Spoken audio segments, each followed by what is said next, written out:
Welcome back. We have escaped from that hole in the chasm, and now it's time for us to decide what to do next. Um, the current event is seems to be automatically triggered if we go here, which I am unsure if it has any spoilers as of now. As of when I'm recording this, at least. So I'm going to avoid it for the moment. If it proves safe to play, then, well, I'll probably get to it next time. For now, though, My intuition tells me that something. we have two options. One is we could continue directly into Sumeru, which is extraordinarily tempting. However, it might be a good idea to knock another one of these out of the way. Just so they don't, so we don't fall too far behind again. I'd kind of like to do them in between our conquests until we catch up. Though actually at that rate, these might unlock faster than the Archon, faster as we complete our conquests. Point is, I think I'm gonna do Tartaglia Child today. Yes, Mighty Cyclops Adventure. Huh. As long as it doesn't take us into Liyue, we should be fine. Oh, that actually takes us really close to Sumeru. Cool. We also have a few world quests still in the chasm area, but those aren't exactly high priority. Now, before we head there, though, we have a new character to test run. Two new characters to test run, Sethos and Clorinde. We've already done Alhaitham before. Let's start with Sethos. Sethos can use aim shots. Okay, so he's a bowman. At charge level 2. I don't know if there's been any 4-star bow users that have a charge level 2. Not that I can think of. To fire shadow-piercing shots that deal damage to all enemies along their trajectory. Oh, cool. It's like a D&D lightning bolt, then. Charging speed will be increased based on the current amount of elemental energy he has. Huh. That's a neat little mechanic. I wonder how much being fully charged, how quick that makes him. Fire, ooh, never mind. And firing will consume elemental energy. Damn. So you have to choose between firing that and using his ultimate. His elemental skill deals damage to nearby enemies. He regains elemental energy if his skill triggers. Okay, that's nice. An electro-related reaction. So it seems he has higher elemental energy regain than other characters. And you can also, of course, stack it on him. Stack energy recharge. His elemental burst causes him to enter the Twilight Meditation state, temporarily converting his normal attacks to enemy piercing dusk bolts, which deal electro damage, whose damage increases based on his elemental mastery. So energy recharge and elemental mastery. Sound interesting. You look kind of cool. And do you have a personalized bow? Huh.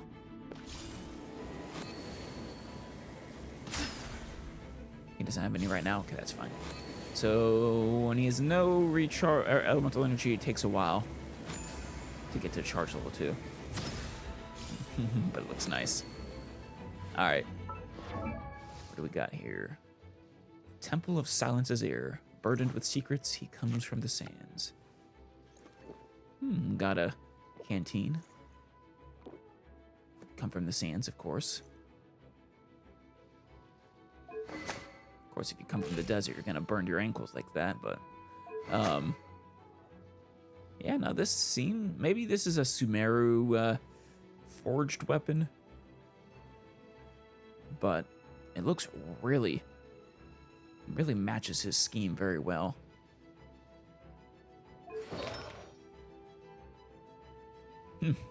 Someone who can actually take advantage of the Wanderer Troops 4-piece set effectively. That's fun. Sealed Shrine Spirit Song, Papyrus Scriptures, a Scripture of Silent Secrets, Ode to the Moonrise Sage, Beneficent Plumage, Record of the Desolate Gods of Burning Sands, and Pylon, the Sojourning Sun Temple. Alright, let's see what you got here. Royal Reed Archery. 3 shots, of course, charge level 1 and 2.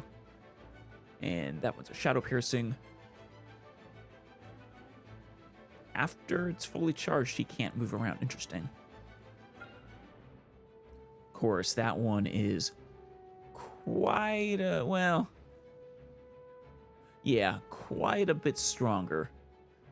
It's not only more of his attack, but and 215% of his elemental mastery. It's pretty nice. I mean, you can get, if you are sort of focusing on it, he could get his elemental mastery up into the 600s at the very least pretty easily, I think. Granted, then he's sacrificing recharge. Still, I mean, that can easily end up another few hundred to even over 1,000 extra attack, basically.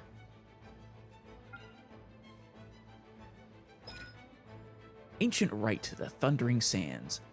Gathers the Might of Thunder, dealing AoE electro damage. Nice. And quickly retreating.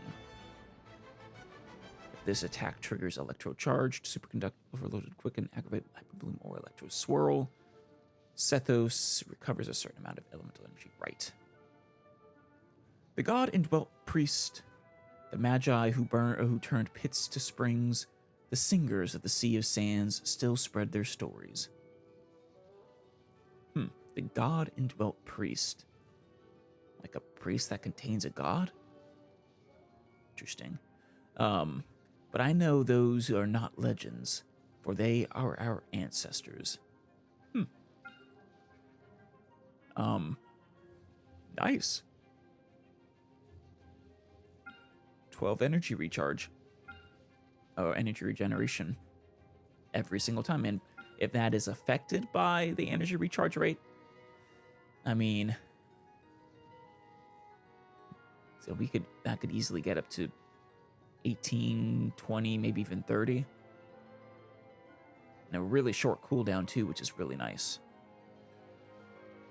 And this skill damage isn't super high as far as some of the ones we've seen, but the energy recharge, I think, more than makes it worth it, especially since this is, you'll get the energy recharge from normal energy, elemental particles as well, especially with an AoE attack like this. I wouldn't be surprised if, with enough energy recharge, a single use of this skill on a group of enemies can pretty much fully regenerate him. Maybe. Secret Rite Twilight Shadow Piercer. Perform a secret rite entering the Twilight Meditation state, during which Sethos' normal attacks will be converted into enemy piercing dusk bolts. Right. Which are the same ones as... Wait. No, those are Shadow Piercing Shot. Different name. Same effect. Deal electro damage to opponents in its path. With damage increased based on his elemental mastery. Right. Sethos cannot perform aimed shots while in this state. Okay. Right, so you have to do one or the other. Whichever one is better is, well, I'm sure someone's already figured it out by now. Damage dealt by dusk bolts is considered charged attack damage. Oh, interesting. That's actually really nice with that, with the Wanderer Troop set.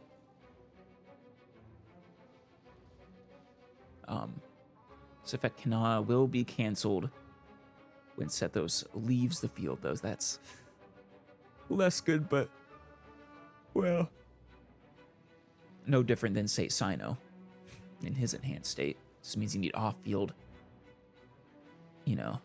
sub-DPS characters, or just, buffers of some kind.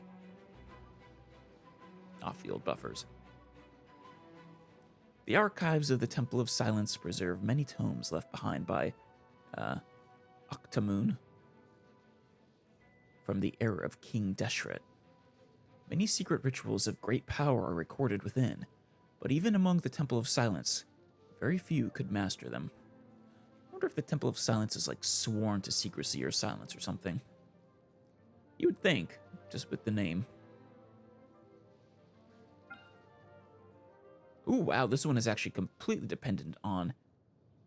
Oh, no, that's a damage increase. Okay. So, increase on the normal damage. So, 80, 90, so 90, 95, 126. Let's call an average of 100. Which isn't as much as the Shadow Piercer for attack, but the Elemental Mastery probably more than makes up for it.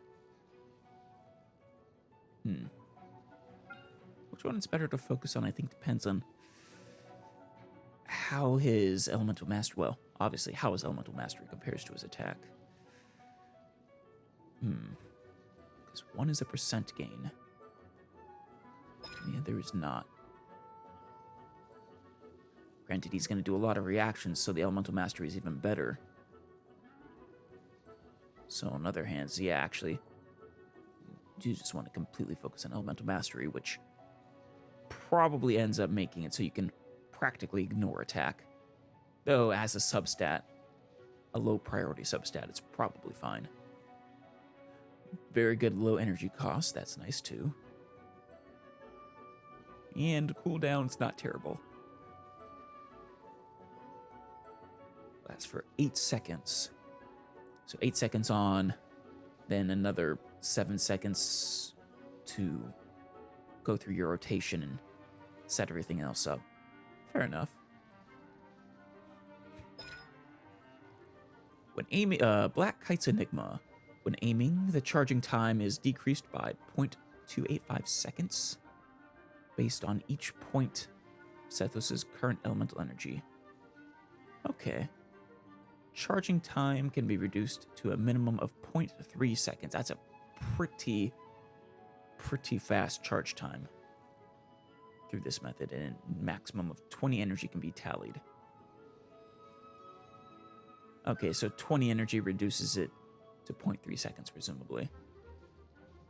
Shadow Piercing Shot is fired, consuming the tallied amount of elemental energy. Okay. So it doesn't use up all his energy. You can get 3 shots worth of energy. If it is a charge level 1 shot, then consume 50% of the tallied amount of elemental energy. Wait, is it increased for charge level 1? I guess.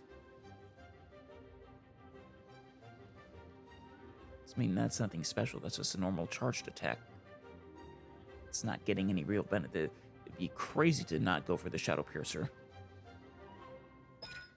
The Sand King's Boon. Sethos gains the Scorching Sandshade effect, increasing the damage dealt by Shadow Piercing shots by 700% of his elemental mastery. Holy cow!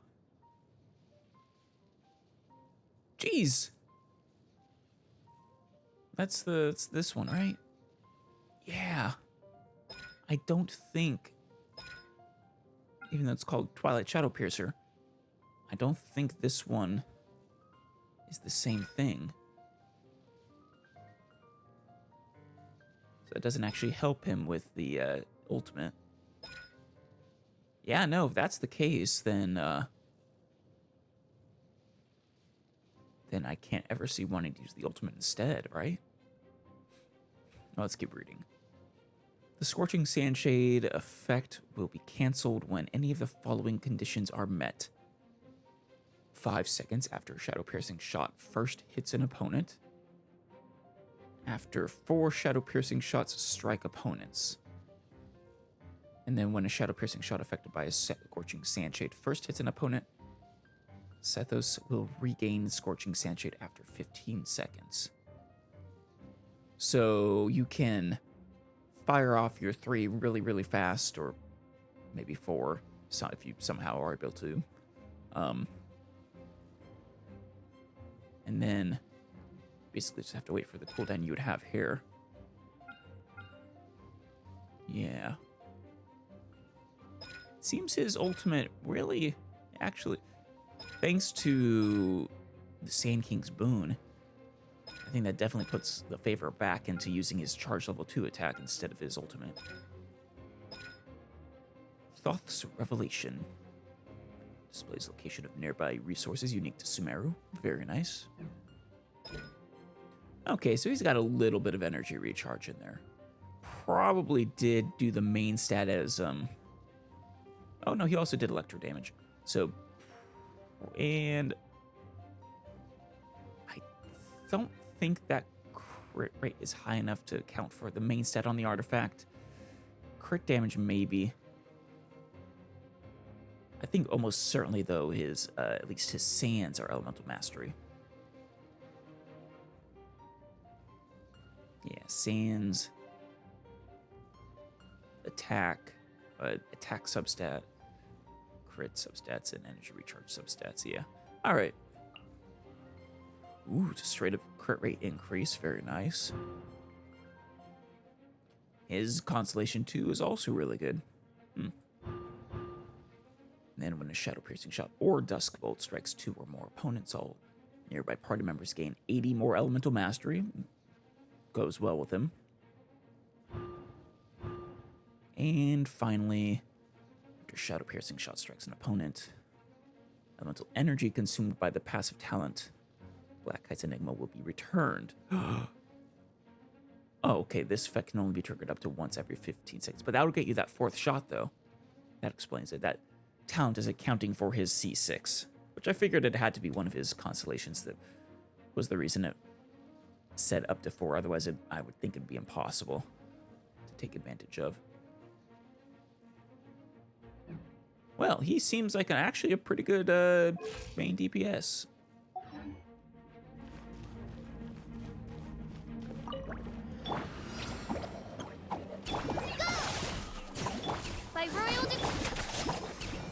Alright. Let's try his ultimate. Nice. I guess actually there is one benefit there. That has a much, much faster attack rate than his charged shots. But that...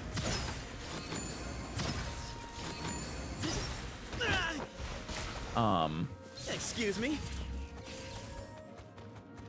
Hi there, buddy. Stop chasing me. Yeah. I'm not sure how those numbers come out in the end. I feel like his ultimate's easier to use. As you wish, me. Hey, go away! Don't be scared. But Just like we rehearsed. Give me some space. You want this one? You are not welcome. yeah. Way ahead.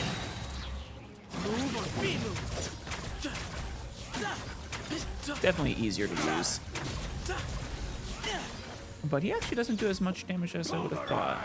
Wings of darkness, come. Fight this officer.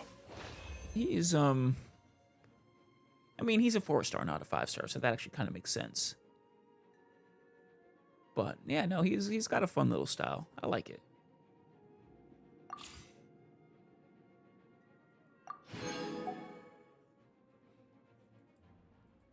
All right there, Clorinde, Miss Duelist. Clorinde enters the night vigil state after using her elemental skill. In this state, her normal attacks become electro damage dealing pistolet shots fun, which grant her a bond of life. And her elemental skill becomes an electro lunging strike. So AoE and damage increase and heals her once her bond of life reaches a certain threshold. Oh. Nice. Her elemental burst grants her a bond of life and deals AoE electro damage. And of course she has that beautiful fighting style. Very nice footwork. I love it. I always love it when they give them the fun, unique styles. Also, still love that hat. Yeah, very good design.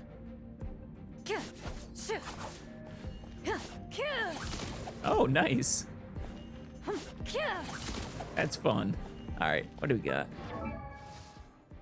An undefeated champion duelist. Sword in hand, she defends justice in the court of Fontaine. Nice. You are so skilled with that. Crystal Lee. Absolution. Beautiful. Also, yeah, her weapon suits her so well. That sort of rapier style.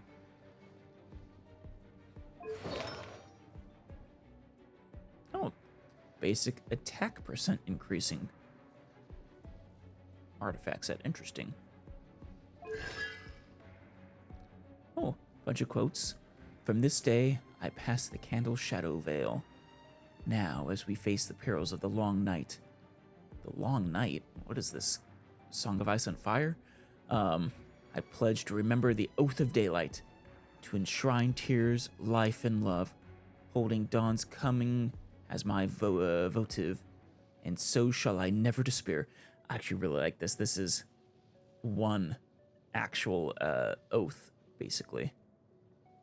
The whole thing. That's really cool. Oath of Hunting Shadows. 5 rapid strikes. Good. Pretty standard damage, I think. Hunter's Vigil. Preparing her pistolet, she enters the night vigil state, using steel and shot together. In this state, Clorinde's normal attacks will be transformed into swift hunt pistolet attacks, and the damage dealt is converted into electro damage that cannot be overridden by infusions. Good. And she will be unable to use charged attacks. Okay. Using her elemental skill will transform it into Impale the Knight, performing a lunging attack, dealing electro damage. So it switches between her pistol and her sword. The damage done through the aforementioned method is considered normal attack damage. Okay. So Swift Hunt. When her bond of life is equal to or greater than 100% of her max HP, performs a pistolet shot. When her bond of life is less than 100%, firing her pistolet will grant her a bond of life with the amount gained based on her max HP. The shots she fires compares opponents, and damage dealt to opponents in their path is increased. Okay. I wonder if once she hits the 100% and fires that pistolet shot, whether it resets or maybe not. Impale the Knight. The current percentage value of Clorinde's bond of life determines its effect. Oh, okay. When the bond of life value is 0%, normal lunging strike. Less than 100, but greater than 0. She's healed based on the bond of life's value. Nice. And the AoE of... There's a lot of these characters who, these Fontainians specifically, with interesting, unique healing methods. I think they're all called Bond of Life, yeah. I think it's a mechanic that must have been introduced with Fontaine. Maybe it was Sumeru.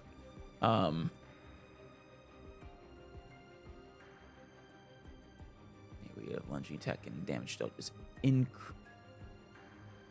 so yeah, she's healed, and the AoE and damage dealt increased. And this one, it pierces opponents so much like the 4-star guy. And, of course, the damage is increased, but does not heal. Wait. Yeah, no, does not heal. You have to use that one to increase her bond of life, though. When the value of the bond of life is equal to or greater than 100% of her max HP, use Impale the Knight Pact. The healing multiplier is increased, and the AoE and damage dealt by the lunge is increased even further. Something eventually must reset the bond of life, though.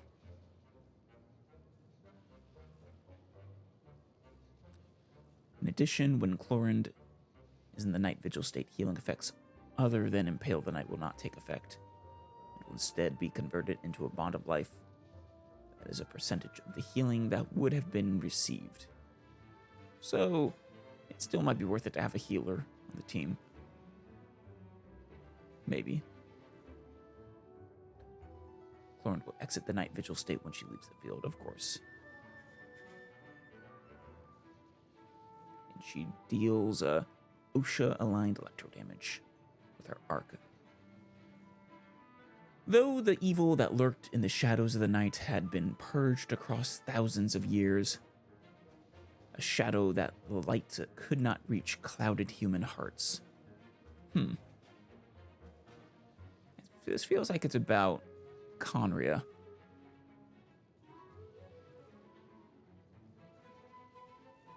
Interesting.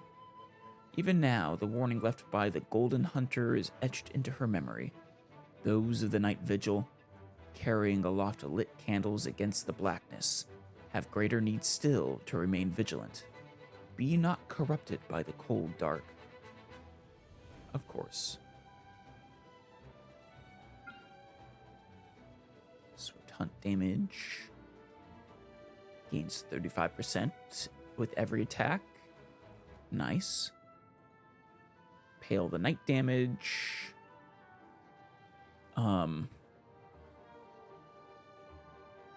Is that more than her normal attacks? That doesn't feel like more. 55 or 56, 75, and then 49 times 3. Yeah. Is that additional damage?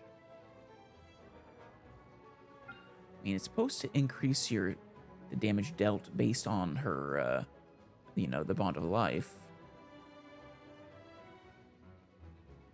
Deals more damage than the Swift Hunt, I think. Or, I don't know, maybe so depending on the amount of bond of life you have, it does this amount, or this amount with every attack. In which case, that last one is definitely, well, worth about as much as this 5-hit, except that she gets it every single time. Pistol, less good, it seems. 80% healing. Wait. Bond of Light conversion. Oh no, Impale the Night healing. 0, 104, 110% of Bond of Life. I'm not sure what the Oh, as she gets healed, it converts 80%. Is it 80% of the amount healed is subtracted from her Bond of Life? Maybe. Surging Blade damage, Surging Blade interval. Oh, that's the, down here, right? Yeah, okay. This lasts for 7.5 seconds for a cooldown of 16. Okay. And then last Lightfall grants herself a Bond of Life based upon her own max HP before swiftly evading and striking with Saber and Sidearm at 1. Okay. Presumably that amount of Bond of Life is maxed out or something. Dealing AoE electro damage. It is said that the legacy of the ancient art of resisting non-human beings with but a mortal body can be traced back to the Loch Knights who resisted the Remurian Empire. I don't think I've heard of the Remurian Empire yet. Or the Loch Knights, either. Be that as it may, so long as one can find a way to control the level of force used, it's not as if it cannot be used in duels against ordinary opponents. So she has to be careful not to injure her opponents. Okay, 5 times at 200%. That's pretty nice. And then 108% of our max HP. 15-second cooldown and not too bad in energy cost. Dark Shattering Flame. After a nearby party member triggers an electro-related reaction against an opponent, electro damage dealt by Clorinde's. So the opponent nearby party member, so one of your other party members has to trigger the electro-related reaction. Or maybe she counts too. Against an opponent. Electro damage dealt by Clorinde's normal attacks and last Lightfall will be increased by 20% of her attack for 15 seconds. Did these count as normal attacks? Yeah, okay, good. 20 the damage dealt, right? Yeah, I think that's the damage multiplier. By 20% of her attack? Actually, no, probably not. It's probably just an additional. Yeah. Maximum damage increase of 1800. Which, for a whole bunch of attacks in quick succession, will add up. Max of 3 stacks.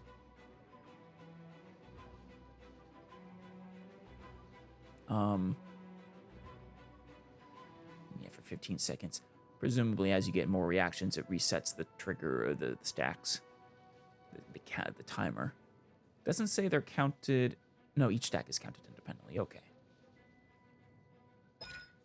And then Lawful Remuneration.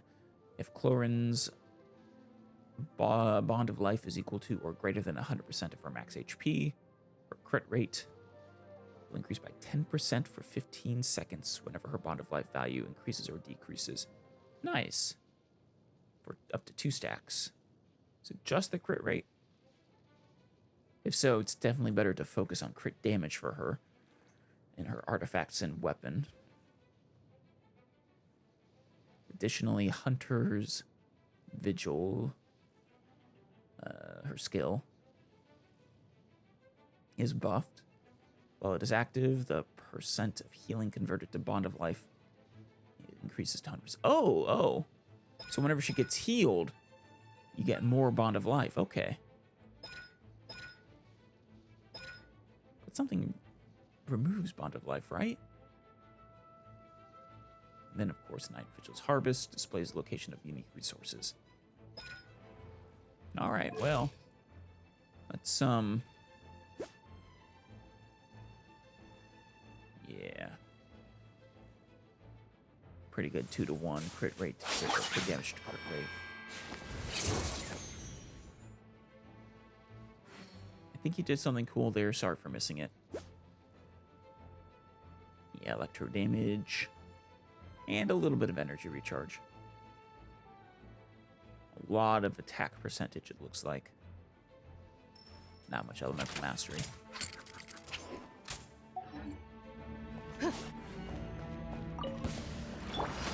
Check this out. Final warning! Loaded.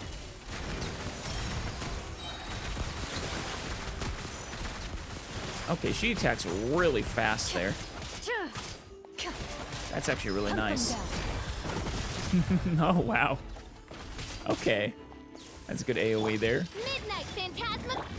Don't get too close. I got you covered. Hands where I can see 'em! No rest for the wicked.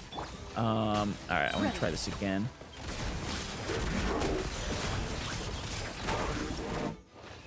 I need more time, I'm sorry.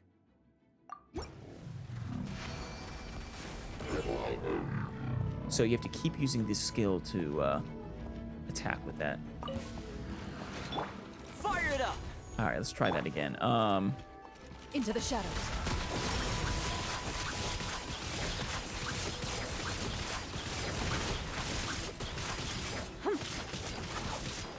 So she can attack really fast there. How much damage does this one do? It's pretty good damage, especially if there's a lot of opponents. Loaded. And her current bond of life is not increasing.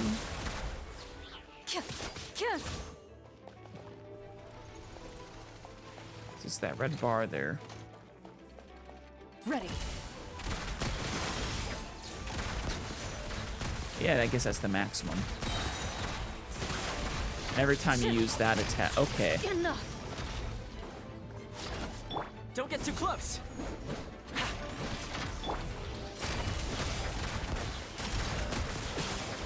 So every time you attack with the lunge, it resets the bond of life. Loaded.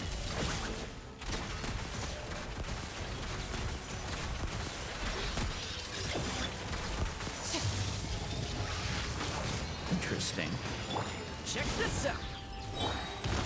Time to testify. Oh, no, that one got us over 100. Ready.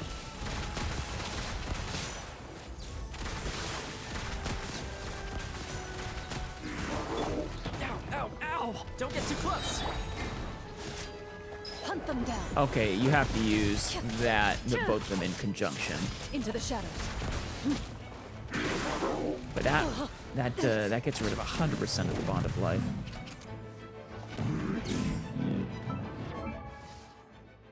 It seems. Yeah. It says 80% of the healing, but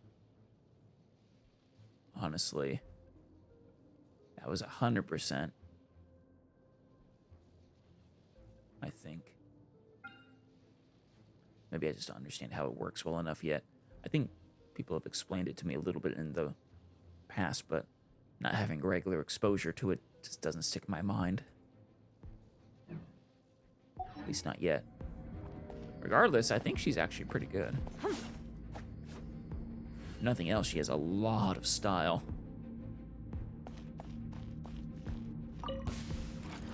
Oh, whoops. I didn't mean to do that. All right, we'll finish you guys off one more time. Fire it up! Shadow Raven! It's probably an optimal order in which to use her attacks. I'm imagining you only want to use this skill version of this when you actually need the healing, maybe. So cool. All right, let's get out of here. All right, but the moment of truth. Now, I do like her, but what I'm really lacking, I think, is a Dendro main DPS. And I'll be able to build up Alhaitham much, much, much sooner than I'll be able to build up Clorinde anyways. So probably makes more sense for me to go for him. And we are already into soft pity. I think we're at 70 wishes right now. Granted, it's not a guarantee, so considering which one I'm going for is actually important. I think I'm going to go for Alhaitham.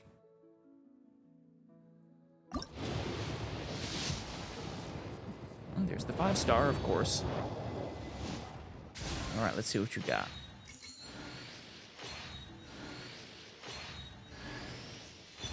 A Favonius Lands, okay.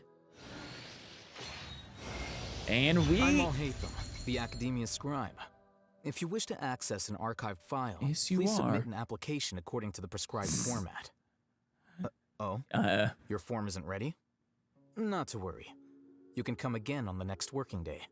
My work hours are posted outside the office. Are you sure you're academia and not like bureaucracy? That feels, well, you say this seems more like a government office than it does a university. But nice. We got ourselves Alhaitham. Yeah, I remember him being actually really good too.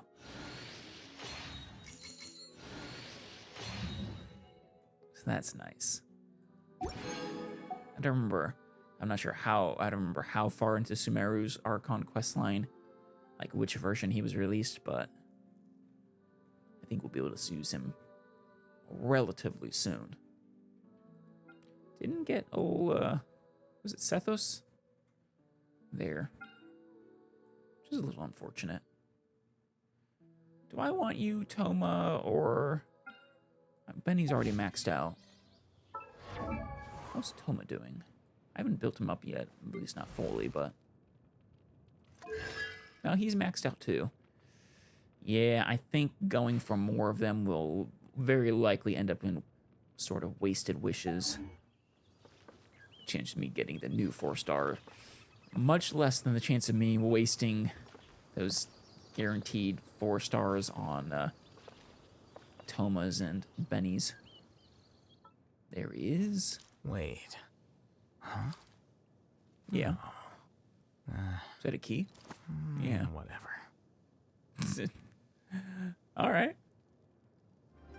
All right, change of plans. We are, in fact, going to be checking out this event. We are actually running out of time to do it, and I haven't heard anything about spoilers. There's a structure up there. Meeting. Wait a sec. Oh. I haven't heard anything about spoilers, and a quick attempt at searching about it, I didn't see anything about it having spoilers, so we're gonna see.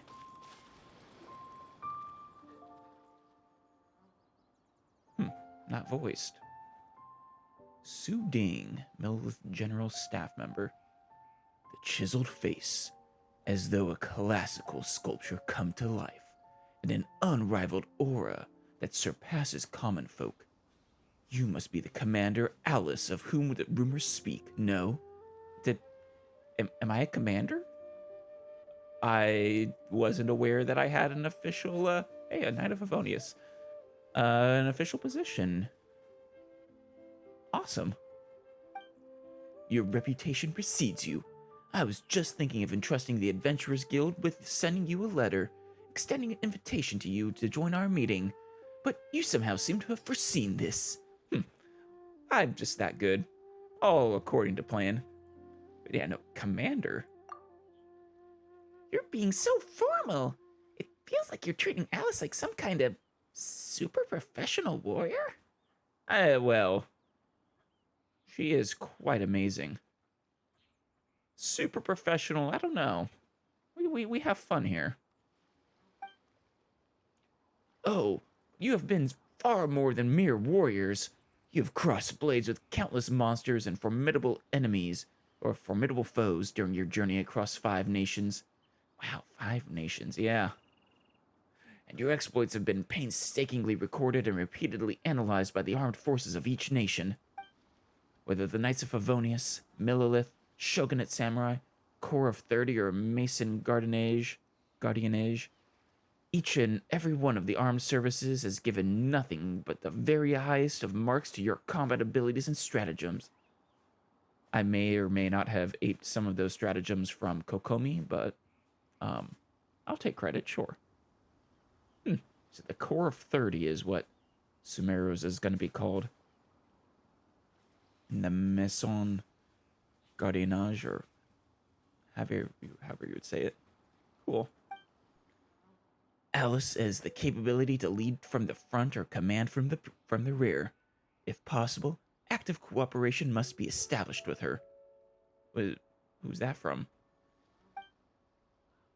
Therefore, I, Staff Officer Su Ding of the Millilith, hereby formally invite you to participate in the war game of 5 armies.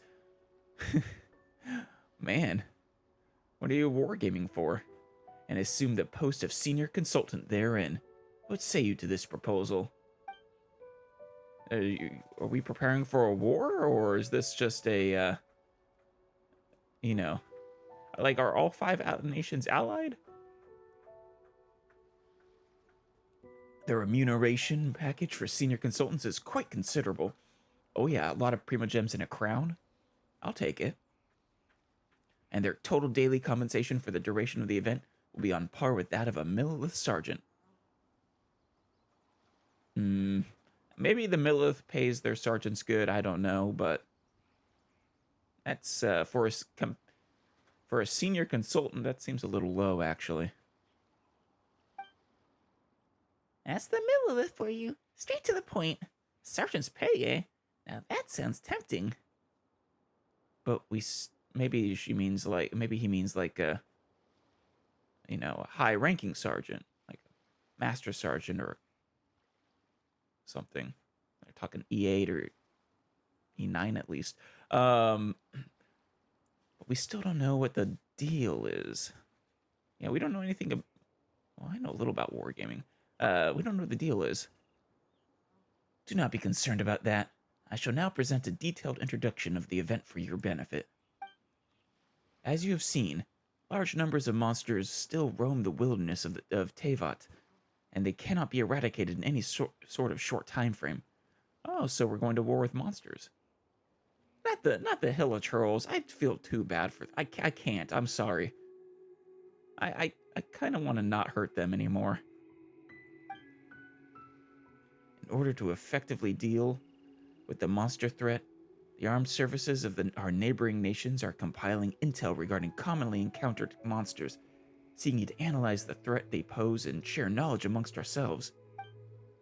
So, to this end, the Millilith General Staff has created tabletop game pieces based on all kinds of monsters in order to simulate hostile confrontations. And from this, analyze their combat capabilities to the best of our abilities. Okay. For this iteration of the war game, we've invited members serving in various combat units to utilize their own radically different mindsets and perspectives to control the game pieces, finding the optimal method to suppress the monster threat. I want to be Op 4. And as you are not a part of any of the armies, and are a rare tactical genius, thank you. But I really think you should have got Kokomi if you want a tactical genius. Or maybe she's more of a strategic genius, I guess. She's probably both. You can provide an especially valuable analytical angle, greatly increasing the scope and efficiency of our war game. Paimon thinks she gets it.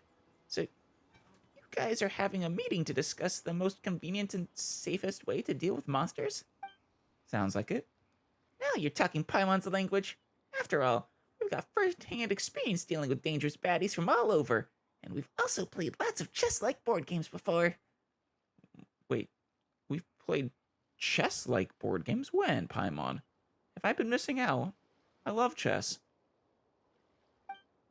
If we can help a bunch of countries keep the peace just by playing games like we did before, and also get a pile of Mora while we're at it, does that count as a whole flock of birds with one stone?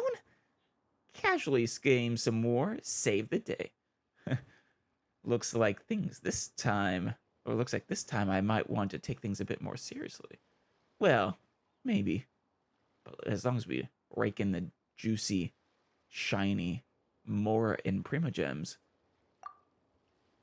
That is precisely the enthusiasm, the ability to calmly rise to any challenge, displaying your awesome skills in solving crises as easily and naturally as breathing. The board is ready, and we can begin the simulation at any time.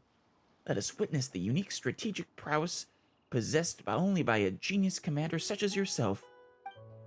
Yeah, I also saw that this one might not even have much of a story, which is interesting. Assault scenario and defense scenario. I guess we'll start with assault. Maybe we'll meet the duelist girl. Or maybe not. I don't know. We'll see. Got 50 and probably get 50 for each. Okay. We got it completed with 210 seconds remaining or more. Got it. After selecting combat unit, can be deployed within your... Wait, what about that other thing, though? Within your base's staging area. So this is just another combat thing. Wait, do I have hilichurls on my side? Maybe this is unique. We'll give it one go. See if it's worth recording. If it's interesting enough. It can be deployed within your base's staging area. When you are selecting combat units, you can jump to cancel your selection. After combat units have been deployed, you'll automatically engage the enemy. Leadership skills skill usages will be replenished over time. Up to 2 usages at once. Tap to use the skill immediately or hold to aim the skill while aiming sprint or jump to cancel using it. Okay. Different types of combat units suppress other types of units. So we're going sort of Fire Emblem Triangle of Death style. Okay. Rock, paper, scissors style. AoE damage units have a significant advantage against squad units. At the same time, melee units suppress ranged units. Ranged units suppress flying units, and flying units suppress melee units. Oh, maybe this will be interesting. Melee units are more resilient in battle, able to absorb more damage and protect other units to an extent. Okay, here's the defense, and here's the assault. Okay. I don't know why it took me to the map there.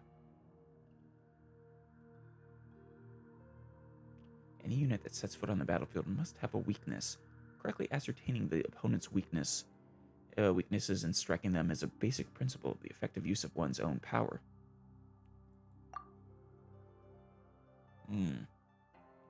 Do I have any information on my... Yes, I do. They are all,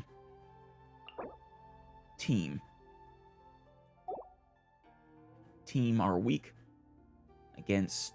What is that? AoE.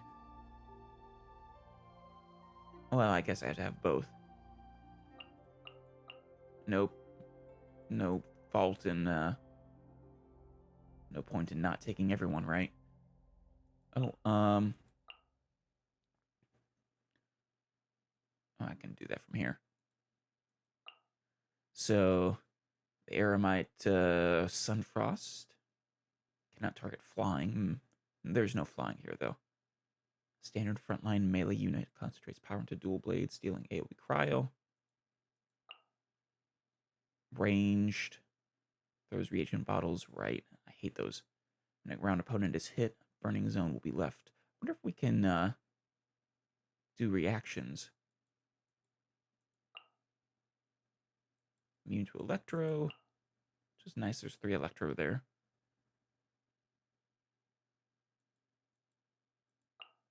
Wait, these guys are ranged? Yeah. These are hydrocecins. The little things that buzz around. Actually, I don't think I've seen hydro before. Interesting. Maybe I'll run into them in Fontaine. Press to set combat. No, I've already done that, though. Oh, stage recommendations.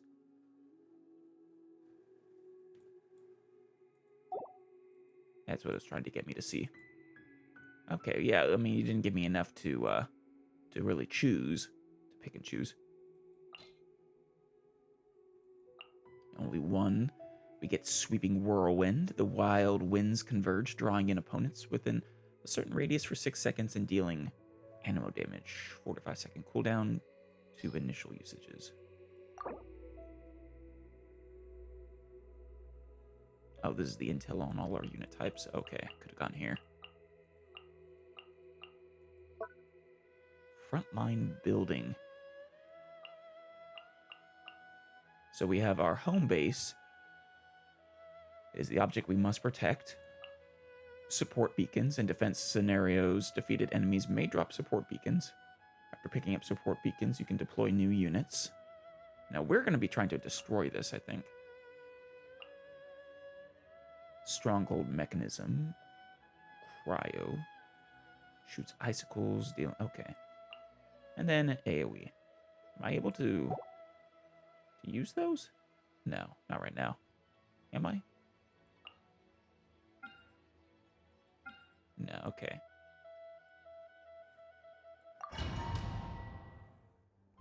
Alright, during assault scenario, our goal is to use combat units to destroy the opposing base. Short period after stronghold mechanism is destroyed, it will be reset as the opposing side's stronghold mechanism.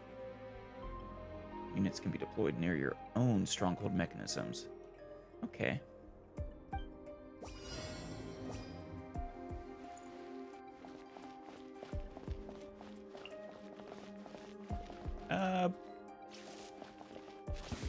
Right there for me, please.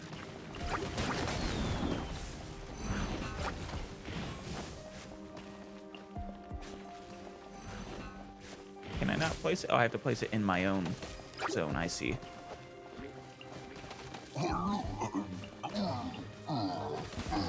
Yeah, get everyone.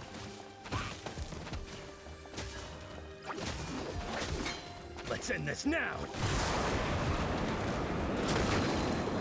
Very good.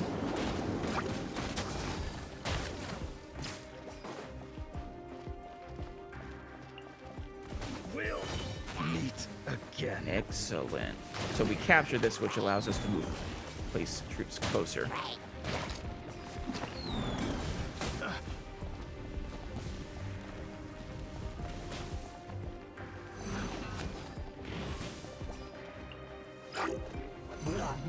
Oh no!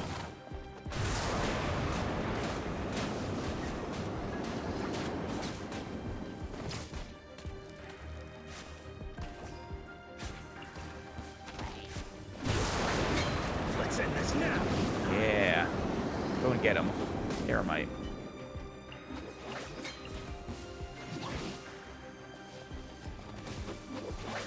Let's end this now. We'll meet again. Should I let them build up first so I can overwhelm them?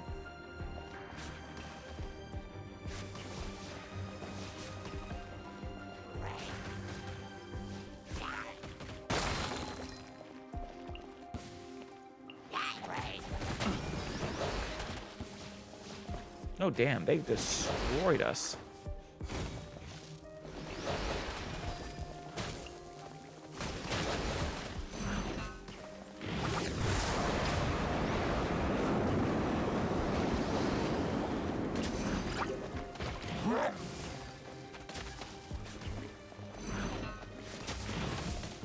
Come on, get it.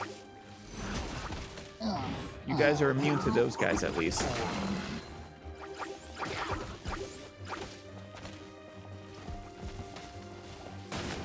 Oh no, yeah, they get reactions.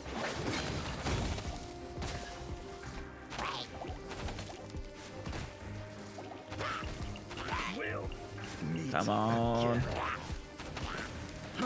Fry. Too many.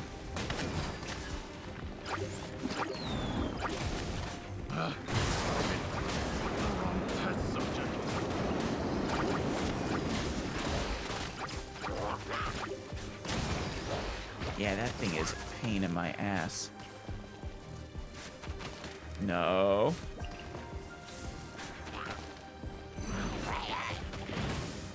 Good. Ah, shoot.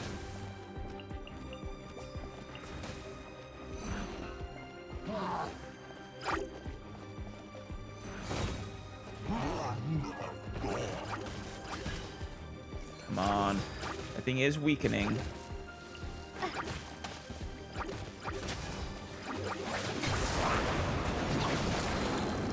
There we go. All right. Let's end this now.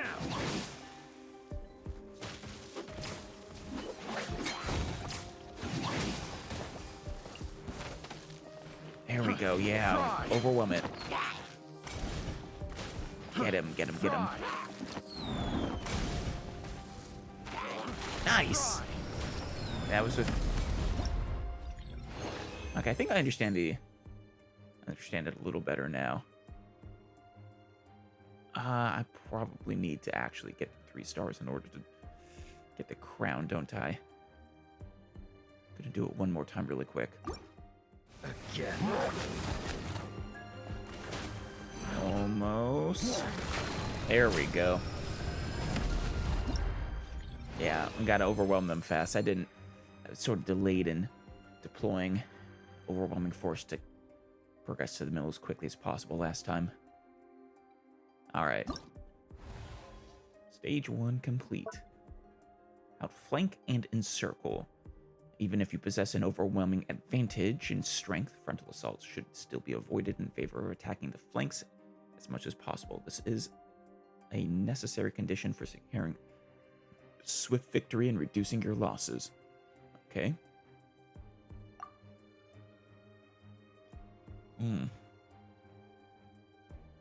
All of them are single target. Okay.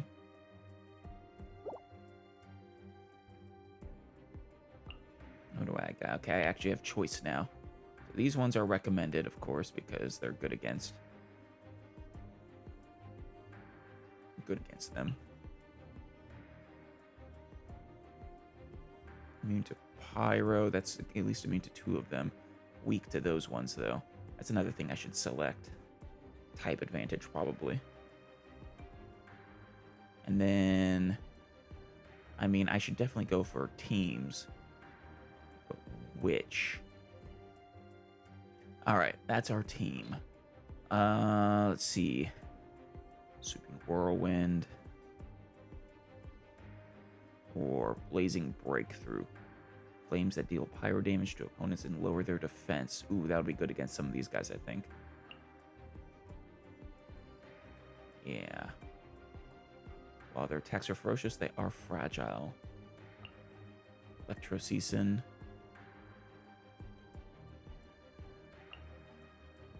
Electro Shooter from the back ranks. Yeah, before they would approach, I wonder how far they can actually target from.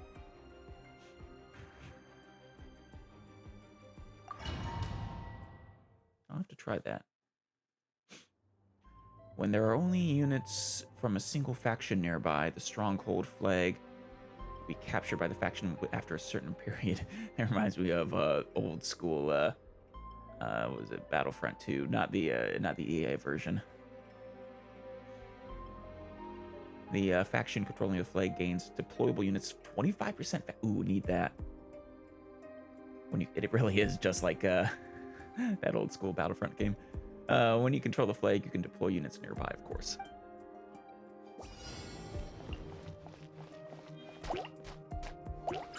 Alright. Let's get units out fast as we can.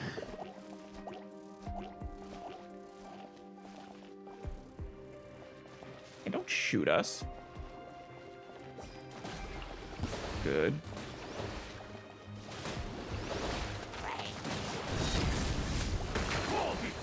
To the ferry. Come on, capture 2.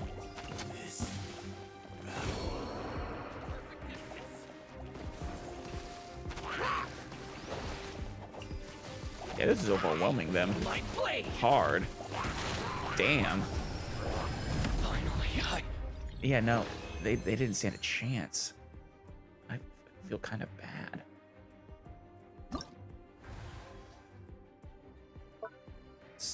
Yeah, outflank indeed. I guess they meant get teams. Saturation fire theory.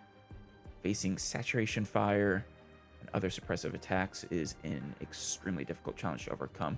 Very true.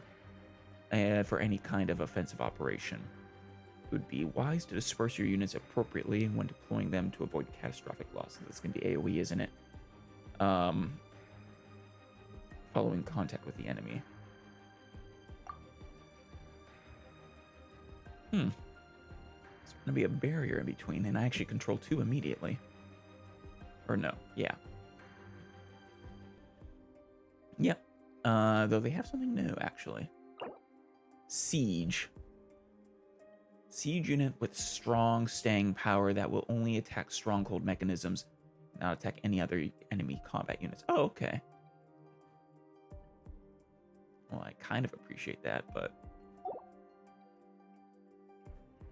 yeah, primarily AoE. Nothing is good against Siege that I can see. They do have one team, though.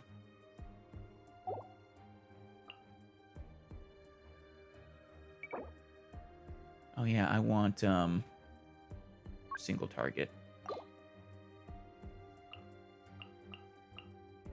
And then I don't know, should I get one? Nah, it's probably fine.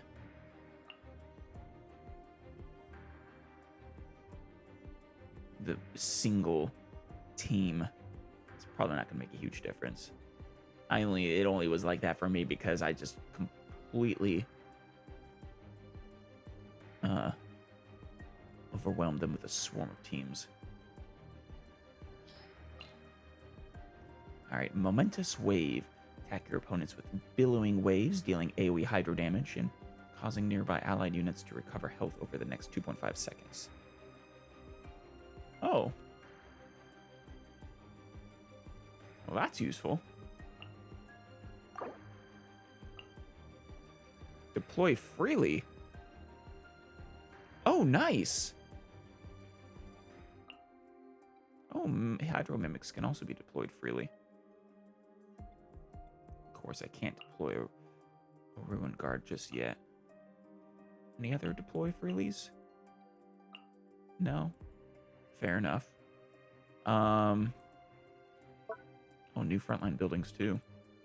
Just different types. So... Oh, I do have a Hydro Mimic. Good. Okay. Or no, they have a Hydro Mimic. I can get one. It might... I don't know. It might be nice to have it against, this guy. I'm gonna assume it'll be fine.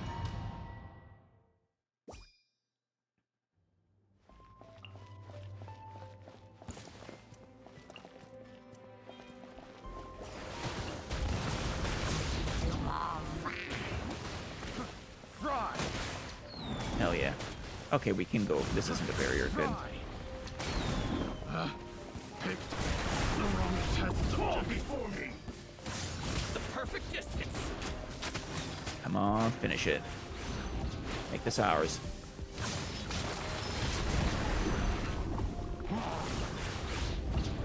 Fall before me. I have a lot of mimics, actually. Maybe I should have.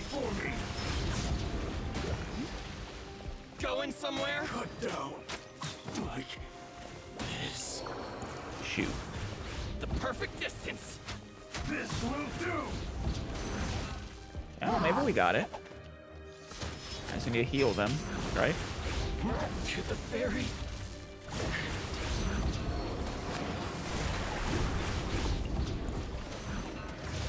You got this. There we go.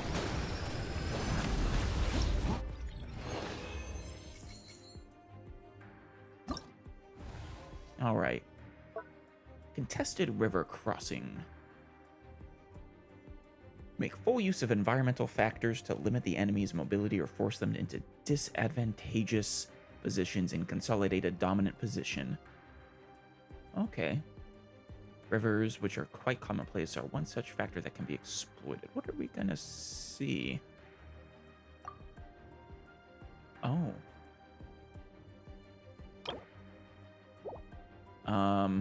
Okay, now there's a mix. This is gonna get more complicated, of course. The first real complicated one. Nimble Harvesters. Noima. Assault type melee unit that will periodically charge, dealing anemo damage to enemies in a line. Only stay in the same spot, performing spinning attacks that deal physical damage. Okay. And a new mechanism there. Definitely want to get these two strong Strongholds here as fast as possible. And we'll obviously take the ones they recommend, just on trusting it to know what it's talking about, without thinking about it even any clearer. Yeah, the Hydro Mimic can deploy freely. So can you. So you two cover the team that they have, but also just the deploy freely. We have a few, one AoE or one single target. We'll probably want more single targets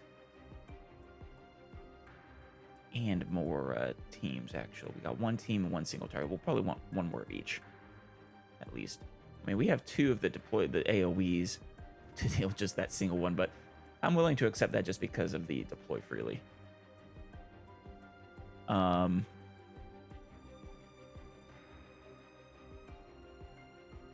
Maybe you two?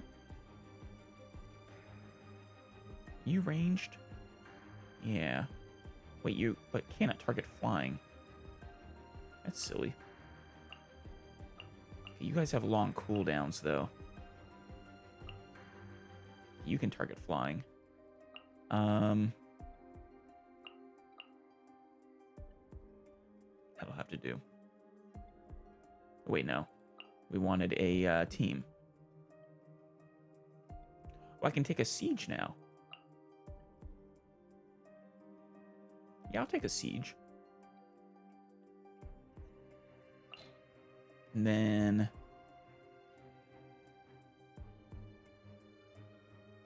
I think it'd be I actually think the sweeping whirlwind will be useful.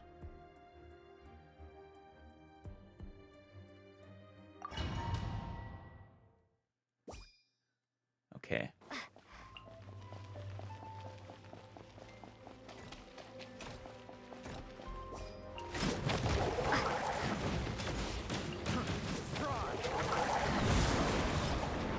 Come on, let's get this one. Nice. All right. Let's grab this one.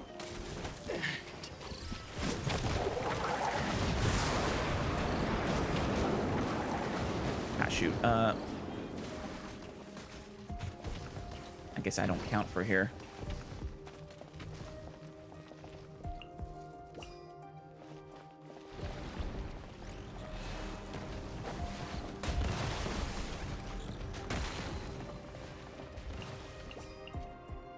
There we go, and perfect.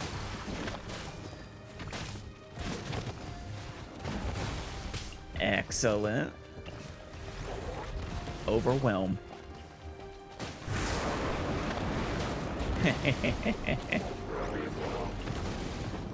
No chance. Going somewhere? Capturing strategic points is always the best strategy. Maximum combat units deployed. Nice. I didn't even know that was a limit.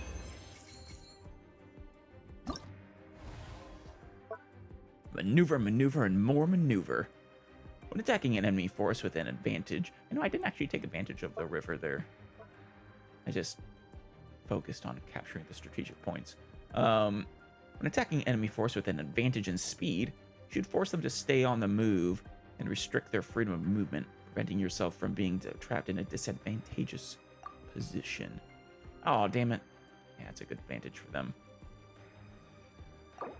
What do we got? What's new? Suppression Specialist Mech. Oisha. Yeah. Bubbler Seahorse. All those things. I mean, yeah, I'll definitely take the Bubbler. Well, actually, hold on. Where are you, Bubbler? Right there. Your AoE. Yeah, we don't have any AoE right now. I haven't been paying enough attention to the enemies and the deploying. Well, because it's better just in general, I think, to get your opponent, your enemy, your forces out as fast as possible, even when the tight matchups not necessary. Well, I guess if you have an advantage in numbers. maybe not.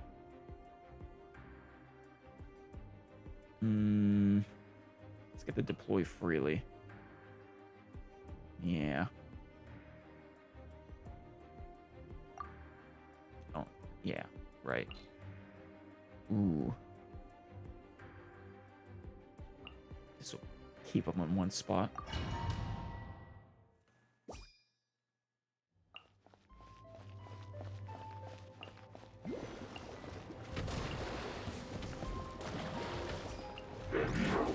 All right. Going somewhere? Got the advantage here. Ha! Yeah, go after that one, please.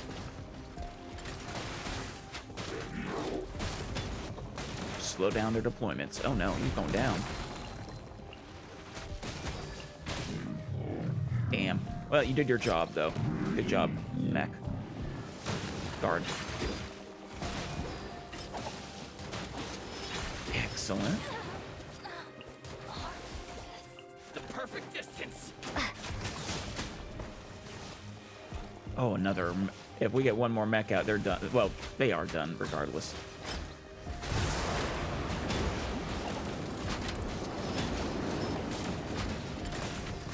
Yeah. Nice. I wonder what the defense will be like. I think we have one more of these. Yeah. Oh, two more. Tactical reserves. When dealing with unique enemies, units should be kept in reserve to respond to emergencies. Yeah, I've been avoiding doing that up till now. But I definitely that's definitely been in the back of my head. Keeping a close eye on the evolving battlefield situation and using the right units for the right task is a very common strategy. I'm guessing I'll have to actually start doing that now. Yeah, because now it's very balanced. One. Cannot target flying. Can presumably target flying. Yeah, these ones won't be able to hit the flying units. So the flying units should be able to just obliterate them.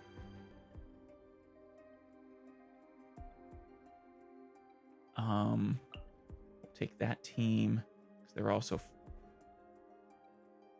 Hold on, let's look at the opponent here. You guys, okay, you guys are flying. Cannot target flying, cannot target flying. Ranged. Cannot target flying, okay.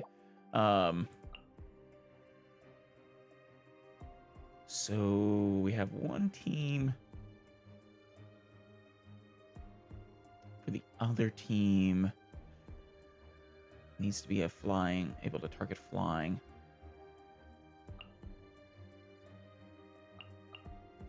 Let's go with you, electro-hilichurl shooters. Be able to hit both of them, yeah, good. You're electro, so that'll be fine. As for you and you, I should probably actually still get a guard. Let's I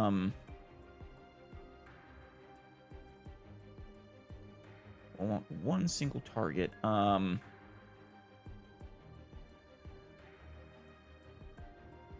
handle both of them. So, Pyro. Yeah, you're not flying. Good. All right. And for this one,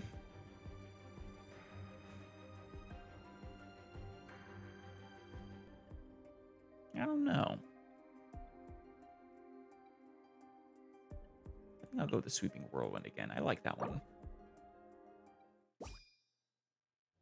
All right. Yeah, so they are teams. Let's go. Hey, wait.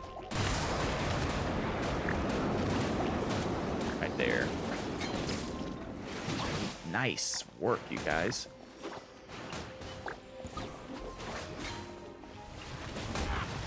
Oh, right, these were the wrong choice here. Thank you.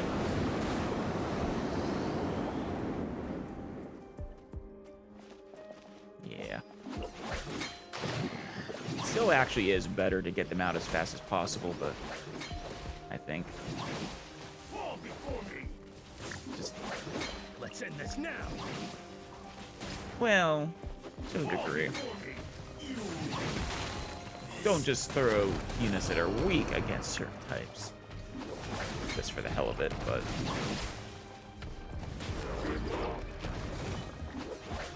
Let's end this now.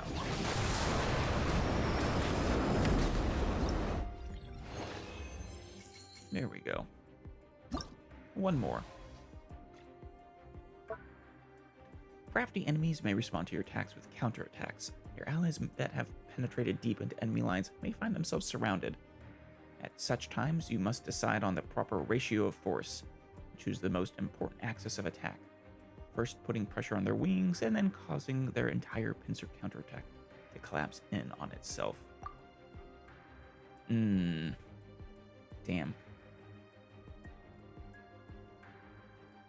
At least none of those are deploy freelies.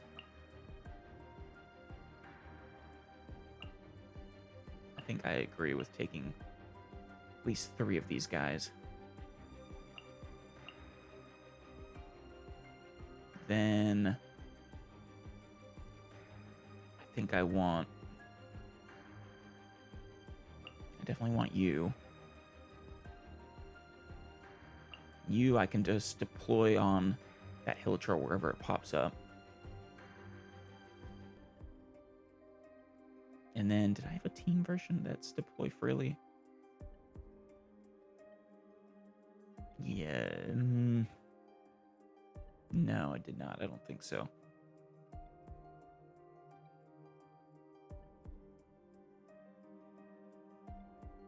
But we'll go with you since you're flying and you won't be able to. Oh, no, you're ranged. Shoot. Never mind. I guess let's just go with the electro shooters. I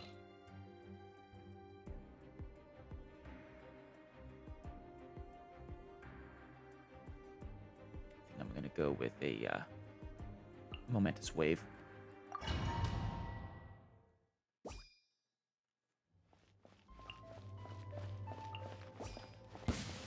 Oh yeah, there we go. So you guys were AoE.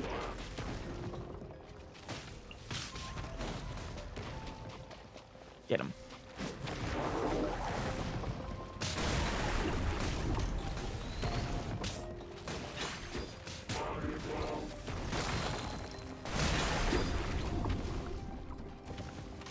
Excellent. Hey, you stay away. There we go. Oh, shoot. That's how we could use the river, of course.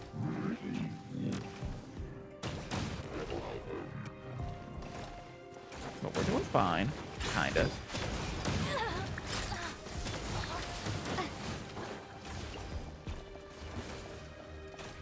I'll get the another next to the Ruin Raider out. Come on.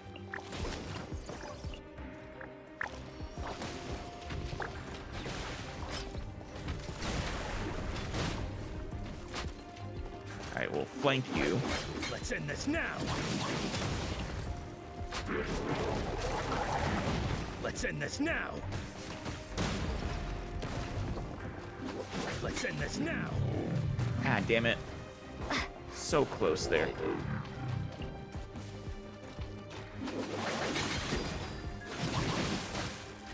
Yeah, I need to hold my... I do think I need to hold them in reserve for a second. Get some extra force here. Let's end this now.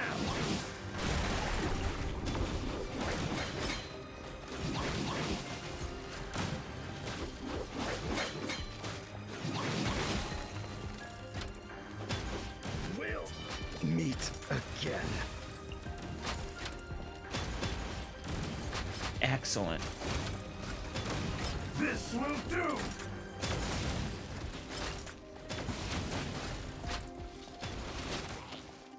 Come on, get it back. Excellent. Okay. I'll heal you guys as soon as I can.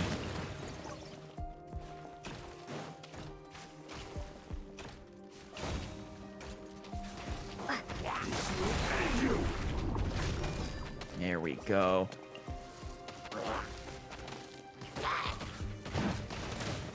Yeah, get those teams. This will do! That is the snowball. Goodbye. This will end you! Now they don't stand a chance.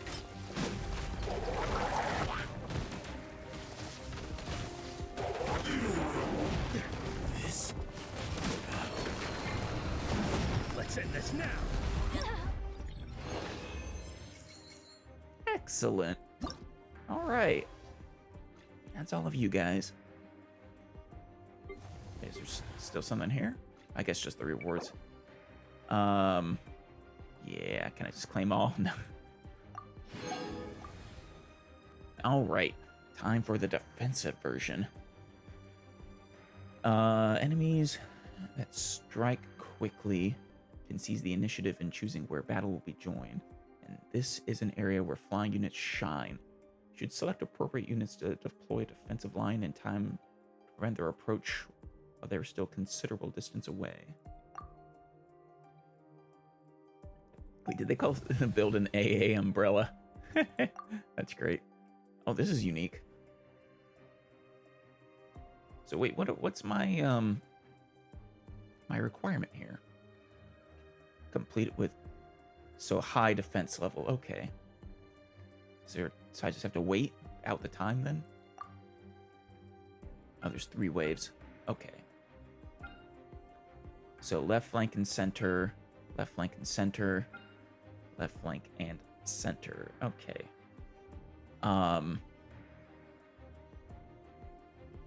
Assuming it's only this one that actually matters in terms of my defense level. Or do I not get to choose my units? Okay, fair enough.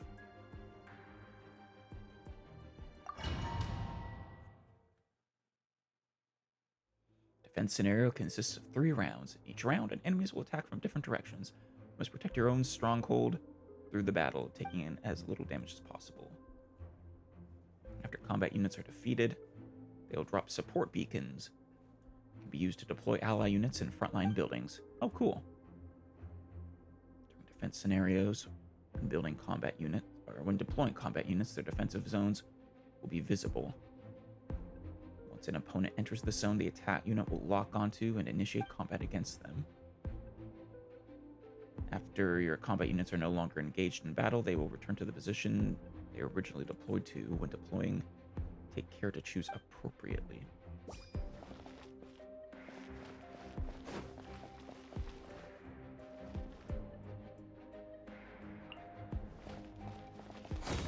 I think that can attack from high up.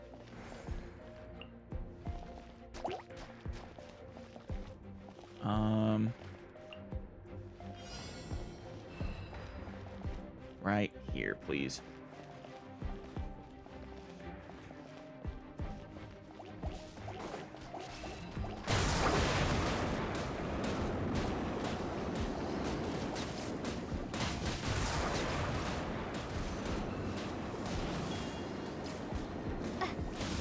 Oh yeah, let's grab that. The mecha beacon over there.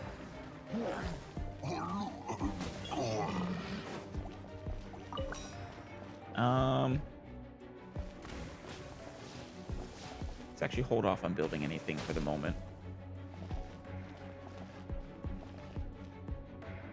Yeah, well, no, let's, since that preparation time counts for refreshing our whirlwind, we'll wait it out.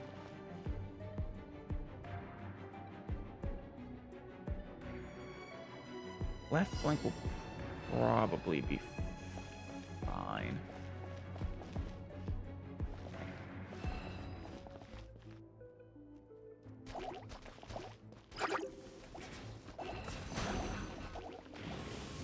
like having them flexible. Maybe I should make those ones flexible too.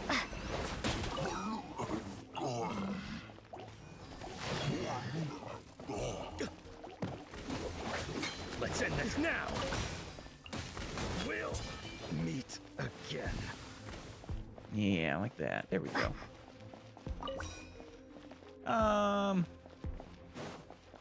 Okay, it's still the center is always the strongest. Oh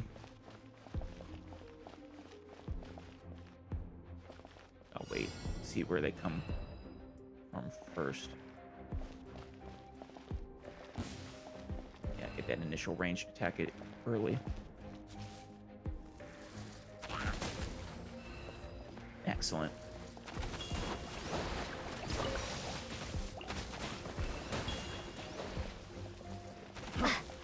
Where's the support beacon? Ah.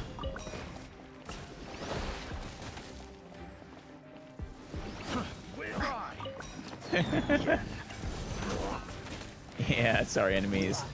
No chance. 100%. But it'll get harder. It'll certainly get harder. Defensive, overwhelming air superiority. Defensive operations do not merely mean merely staging a defense of your base. Effectively deploy flying units to hit enemies as they approach, gradually weakening them and greatly reducing the pressure on your defensive lines. Right, so now right flank and the left flank, or center. Eventually be all three, I'm sure. Looks like there's a little more variation now. Right flank is overall, I think, the harder hit. But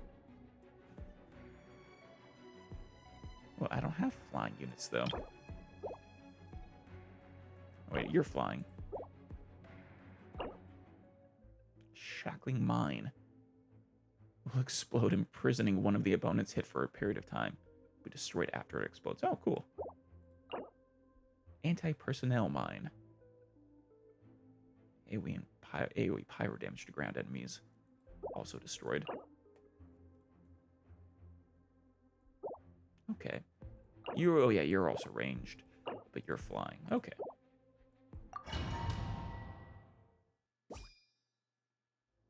Let's see. From the center.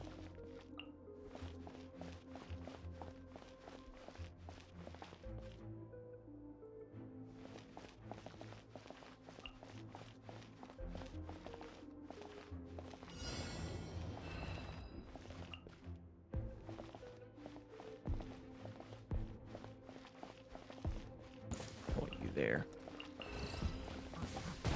Going somewhere?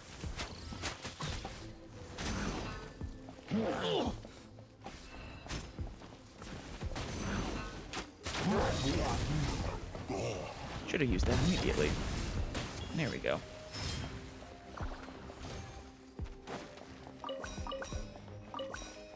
Oh yeah, put that there.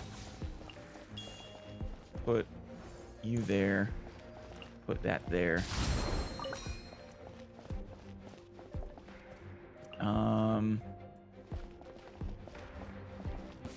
Yeah, flexibility.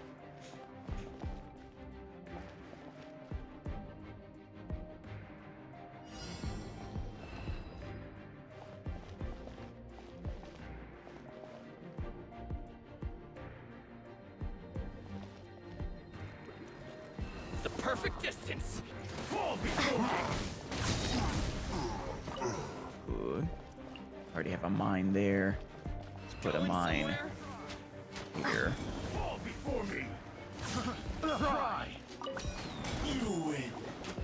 This battle. Fry. A little bit further back in case they get through our first line of defense. Has some good dough. Yeah, see, that's a problem.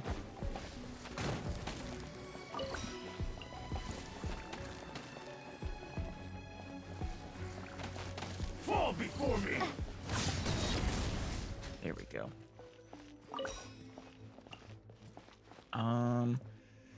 Evenly split. You got 2 on that side. 2 on This side, this one. Right there for me.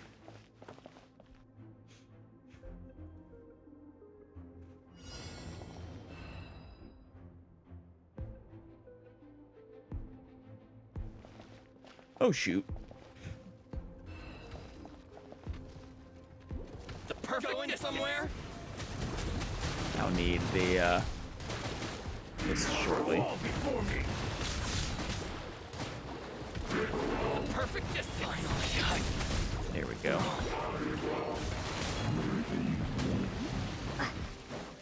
Excellent.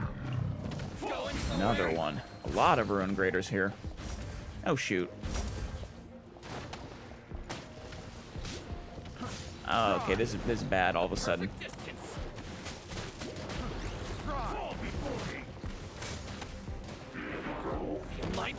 I need something taken down. Thank you, thank you. I need that. Going somewhere? Pick the wrong subject. Oof, there we go.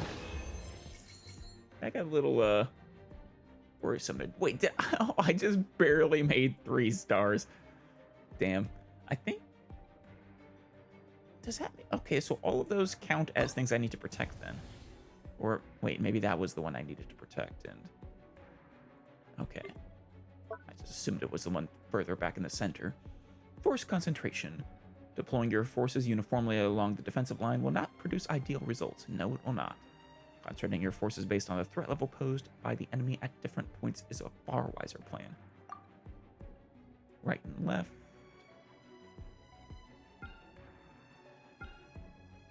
Yeah. Still the same one? Yes, it is. I personally think these guys are the bigger threat. We can't ignore opposing sides, though. Of course, this one has 2 single targets, so we'll place teams on that side.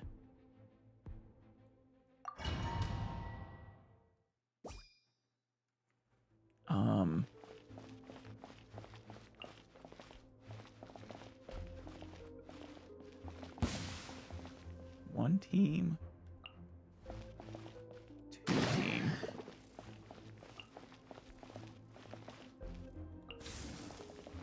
There you go.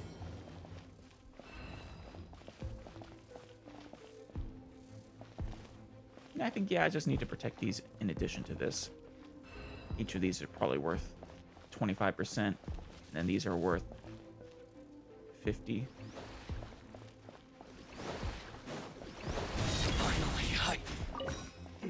Okay. Just a little more there for them.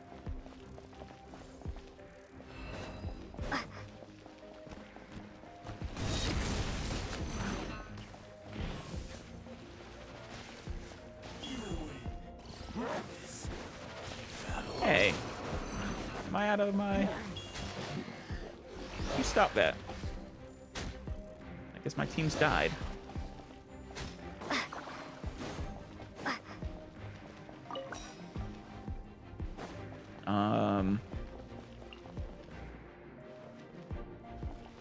That side is doing fine, actually. This side needs more support.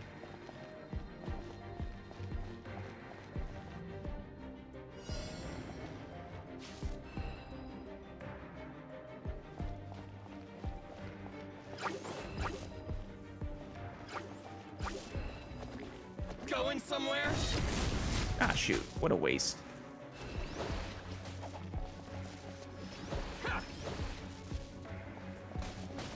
Good job, guys.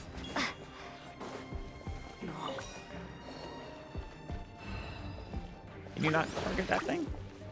Can't get it.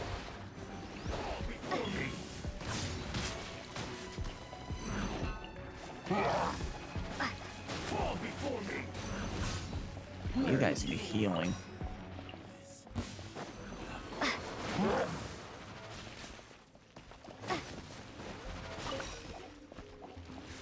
Oh, finally. Yeah, put this over here.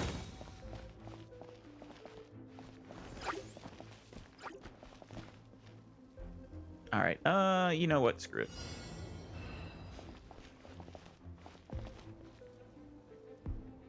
Bubblers, you are pretty powerful, actually. Where's it coming? There. Just the one of you, huh? Alright, let's... There we go. That's what I wanted.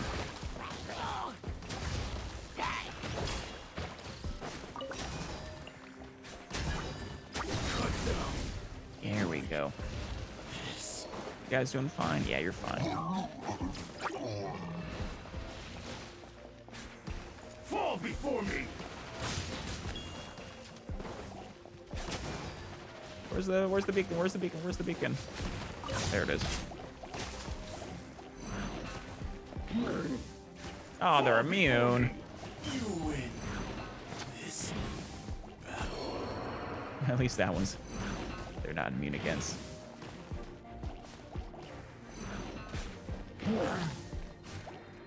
Hold them back as long as you can. Not that that helps. Shoot.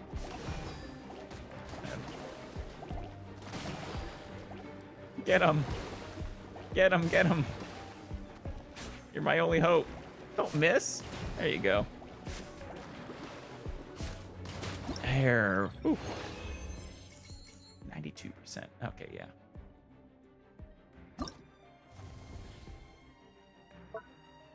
Flexible defensive countermeasures. The enemy has a commander in charge of their overall battle plan. Said plans of attack may change with every battle. When this is the case, you must flexibly adapt the disposition of your forces, quickly redeploying your forces. Am I allowed to redeploy?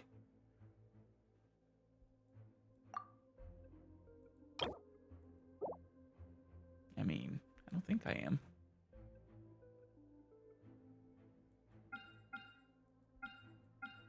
Yeah. 2 teams on the left flank. Definitely want to put the 2 AoEs there. All the singles on the other side.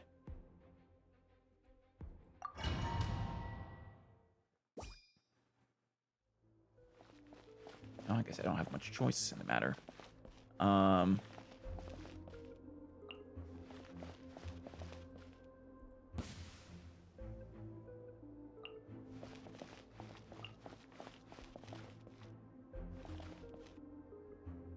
Wait.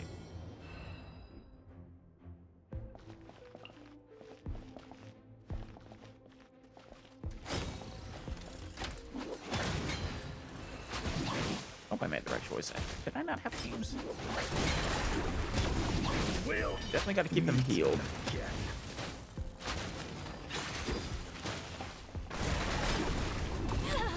As much as we can.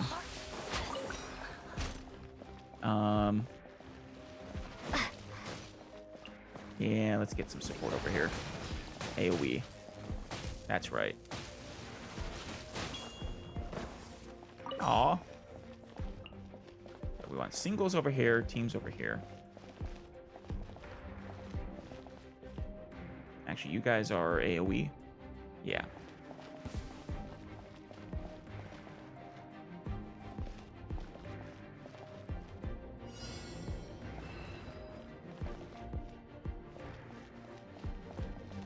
Get him. Nice.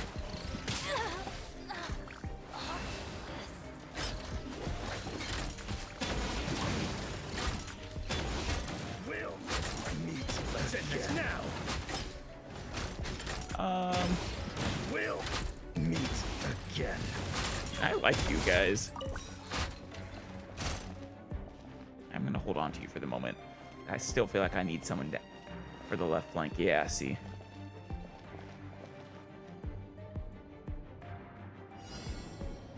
Actually, you were on the left flank.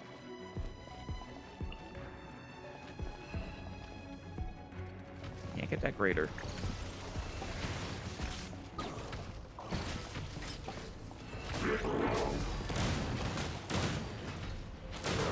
Nice work.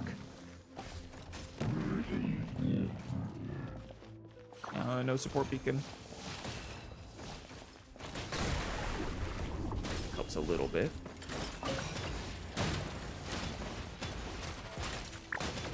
Excellent, seahorse. My bubbly. Wonderful. 97%. I like to do that well. Stronghold firepower response. Forwardly positioned defensive units have the advantage of resisting the enemy at a safe distance, but also need forces within the stronghold to be able to respond. Using the stronghold mechanisms to attract the enemy's fire or tie down key units is a quite solid tactic. I mean, okay. Guess it's all against AoEs. That's fine. They don't have any teams. That's good for us.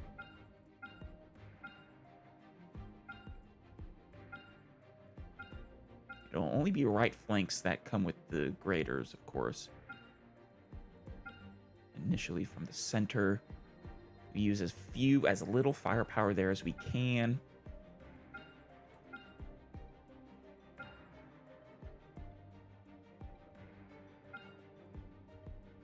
All right.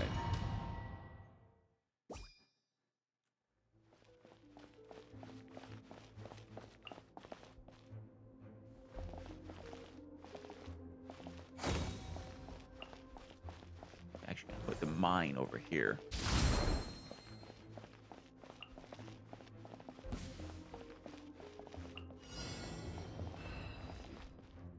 See if that's enough.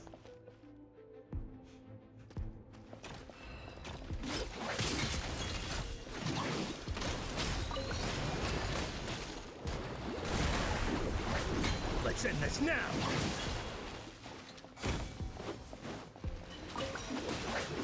And we'll put one mine here for the hell of it.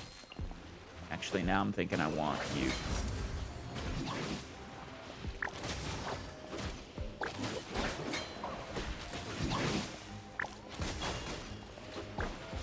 We'll meet again.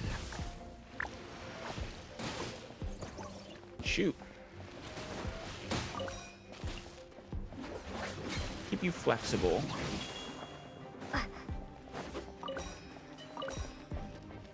All right.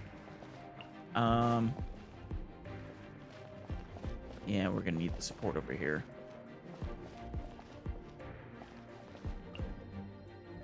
We'll hold off on the mine.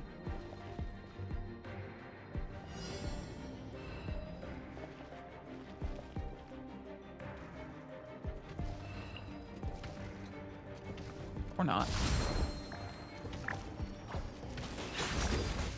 There we go.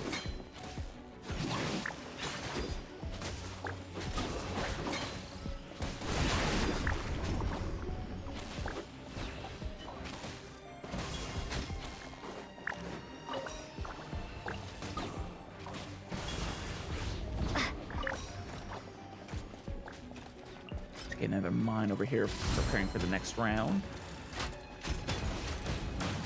It's immune, shoot.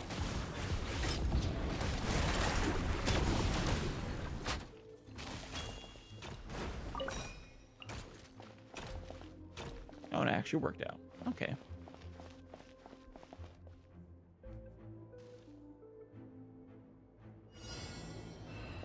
You guys ready for this? Oh, you're hurt.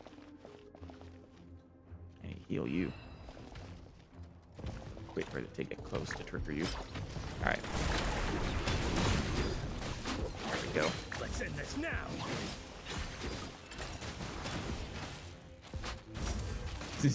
Got caught. Nice.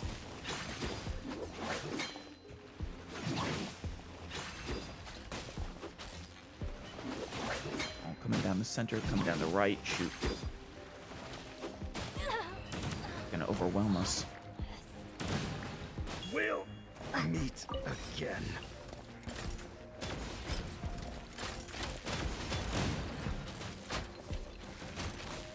Should I let them get closer?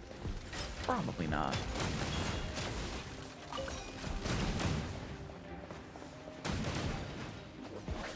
Let's end this now. Oh, good. Nice. frozen reaction. Very timely. Okay. Second to last. Effective AoE and delaying actions. In war, the window of opportunity closes quickly. Should you manage to catch the enemy while they are still amassing their forces, it is the perfect time to unleash an area of effect attacks to cripple their strength. This can be so effective that the outcome of the entire battle may be decided in a single stroke. Alright. I can't really reach them while they're amassing their forces, though. Oh, the left flank always has the one Ruin Guard. That's actually useful to know. Mean. It can't attack the characters, it can only attack the structures, so... definitely put these on the right flank instead. And then single target on the left flank where possible. Single target and team.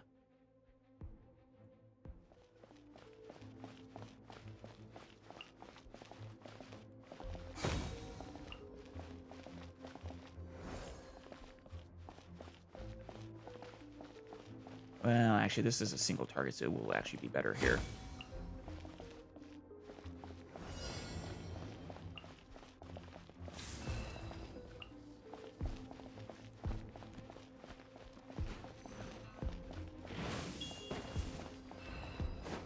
Hopefully that'll be enough for the entire time of the siege.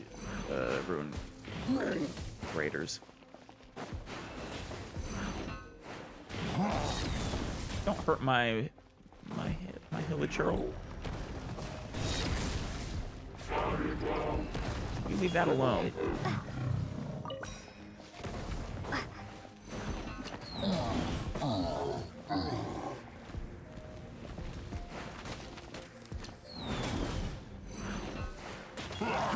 Very good.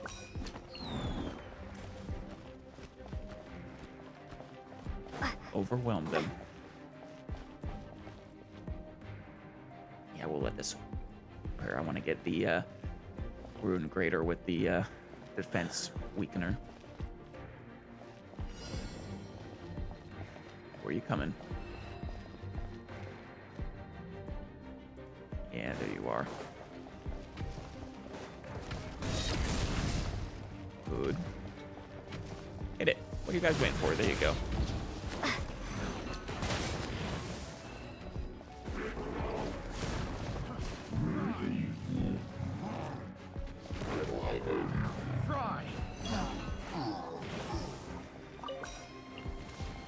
Don't mind if I do. Two of those should be fantastic. Come on. Don't lose it. Don't lose it. Don't lose it. Good, good. I need more here. Clearly, I need more support.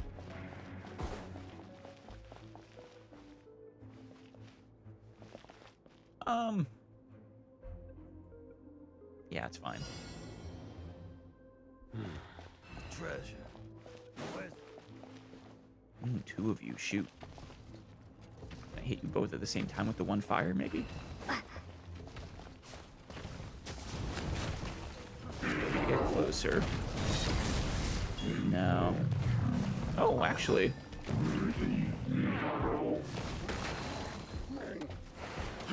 Fry. Oh, my max unit's already deployed. Shoot. Fry. I think we're good, actually. Yeah, this is the last enemy, isn't it? Oh, wait, no. Two more. Ah, there you are. Damn it. Gotta be closer.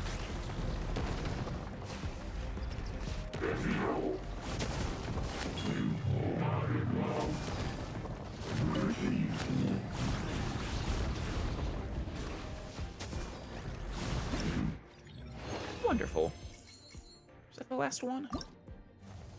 No, one more. Minefield supported combined arms operation. Oh no. Oh no.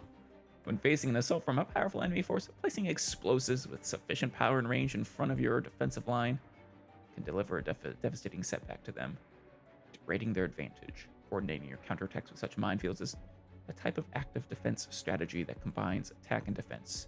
It's far more effective than a static defense, yes. Was I able to actually place them out, though?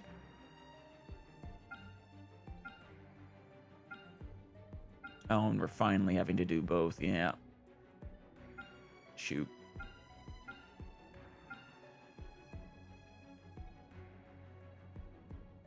So, AoE, who we want single target against, teams who we want AoE against. Okay. Hopefully I can keep that all straight.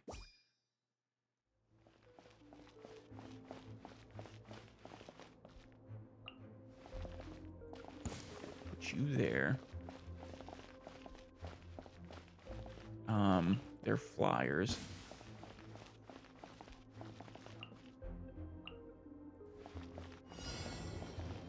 No, it's not minefield supported at the moment.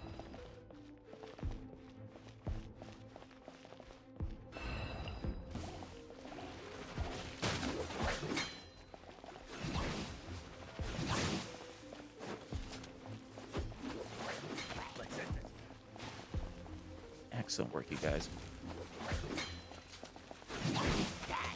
You leave him alone. Fall before me! Send this now, Will! Again. Oh, good. Yeah, I can only place these here is the problem.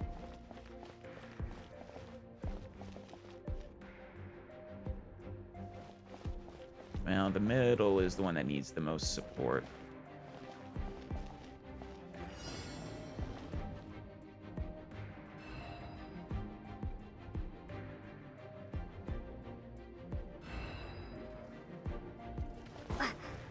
Fall before me!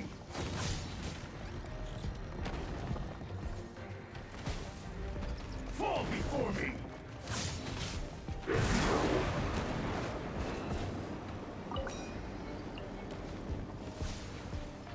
Shoot him.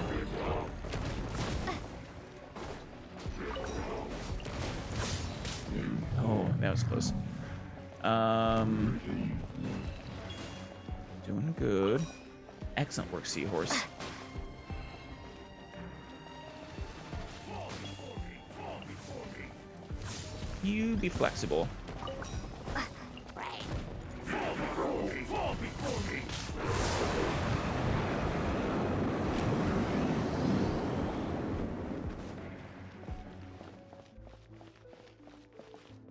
All right. Got a good lineup. All their avenues of attack are defended.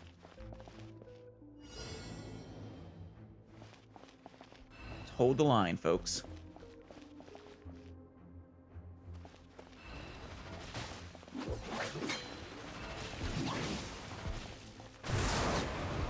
Excellent. I will hold this in reserve. See who needs it the most. Deploy when the flank is in trouble. Fall before me!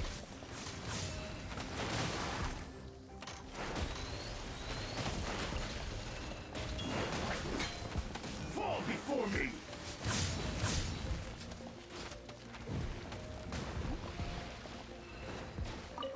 Okay. Coming from anywhere? Oh, yeah. Well, mine's not going to be useful if they aren't getting close.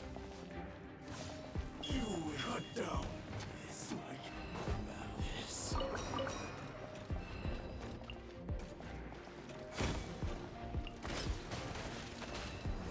Come on. There you go.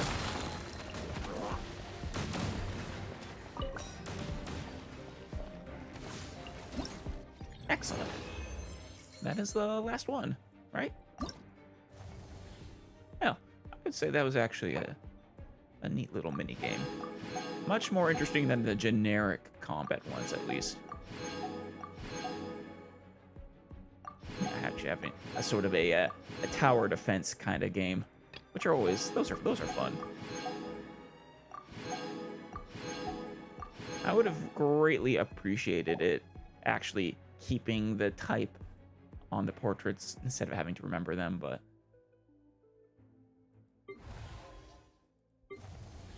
very good. Abandoned challenge? What? I've already completed the challenge, silly.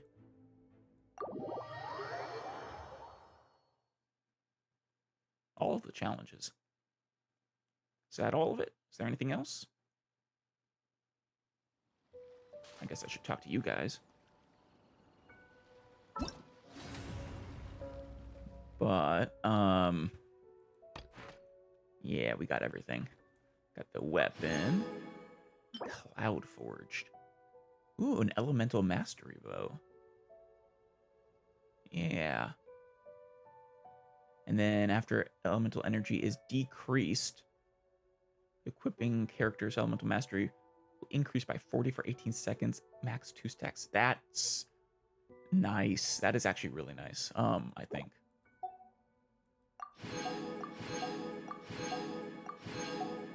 There's the crown. Excellent. Okay, so talk to Suding to complete things. First, let's talk to Mercenary Corps of 30, Saido. Hello, friend. Hello, friend of General Mahamatra and the Flame Mane. I represent the Corps of 30 delegation. Allow me to extend my greetings to you. You know, I'm going to avoid the you-know-me because just out of extreme caution of them telling me what exactly we did in Sumeru. What has the Corps of 30 learned from the wargame? You've touched on a critical issue. From our cooperation thus far, I've observed a massive gap in the degree of organization. As everyone knows, the Corps of 30 is one branch of many Eremite organizations. Though responsible for the defense of Sumeru's cities, the management of manpower, training, and supplies is fairly relaxed. I was sort of assumed the Eremite were, just sort of desert-dwelling bandits, but I guess not. Personally, I envy the Millelith.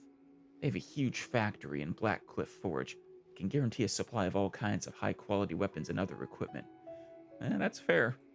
That is a major advantage. As mercenaries, we mostly rely on individual blacksmiths operating their own forges. We may hope to get a deal and buy a good weapon, but most can't compete with the fully finished products from Liyue's factories.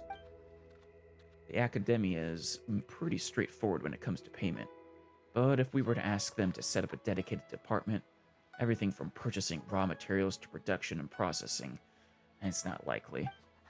Not to mention the Millelith provides standardized training to all their soldiers, with strict assessment standards, while most mercs are just trying to make a living. There's all levels of skill among us. Anyway, in addition to tactical considerations when dealing with monsters, there's lots of other things that need to be considered. Fair enough. Kuromaro. No worries about spoilers with you, right? An honor to make your acquaintance, esteemed guests of the Commissioner. Having observed your distinguished person making such amiable conversation with Suding Senpai, I hope to be able to listen quietly and learn. Well, wait, who's the Commissioner? The name is... Oh, you're the Commissioner.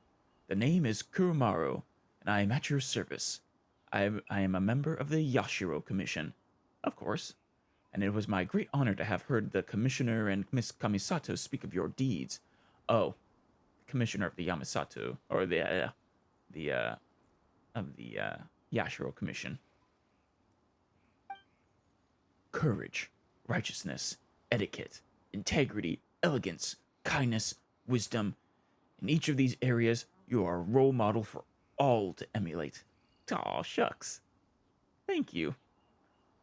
Though I feel like mine and Paimon's etiquette are sometimes a little lacking, but, you know, we have fun here. Is that really what Ayato and Ayako said about me? I still need to actually meet Ayato in... Wait, oh. Didn't I... I think I... Yeah, no, I met him in one of the events. But that's not the first official meeting. I think this first official meeting must be in Story Quest. And such humility as well. This virtue, too, is worthy of study. If only I had the fortune to meet you sooner. Well, if you had the fortune to meet me sooner, it might have been in the war. The scale of this exchange is not large, but its small size belies its great significance. The Commissioner and General Kujo discussed it thoroughly before selecting myself as the representative of the delegation. I was once in charge of leading a platoon to clear out the monsters and bandits in the mountains. I suffered few setbacks, and I considered my martial skills to be superb. Until the last warrior spirit sword-fighting expedition. Oh yeah, warrior spirit sword-fighting exhibition, in which my skills were edged out by Hirotatsu Senpai, and I was unable to take part in the official competition. Oh, I'm sorry. It was a fun event. You didn't get to fight one of the dogs. It was only then that I understood the meaning of humility.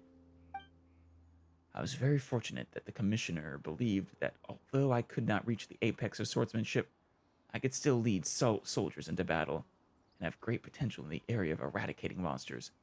For this reason, I was gifted this opportunity. It wasn't until I came to Liyue that I realized that there is always someone out there who is better, and that those with consummate martial prowess are beyond count. Just like Suding Senpai, who's not only exceptional with a spear, but also a master of tactics. Oh, we got the... yeah, she's the Fontanian. You can tell by very clearly. I actually like her hat a lot, and her outfit. Her uniform's very spiffy. Truly, there are masters everywhere.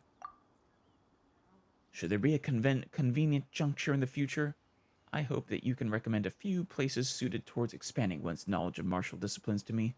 My gratitude would be beyond words. Of course, of course. Terena?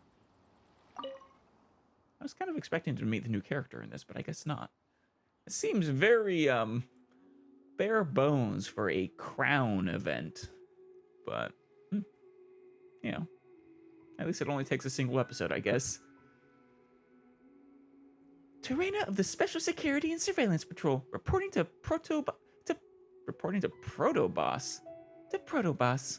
Greetings.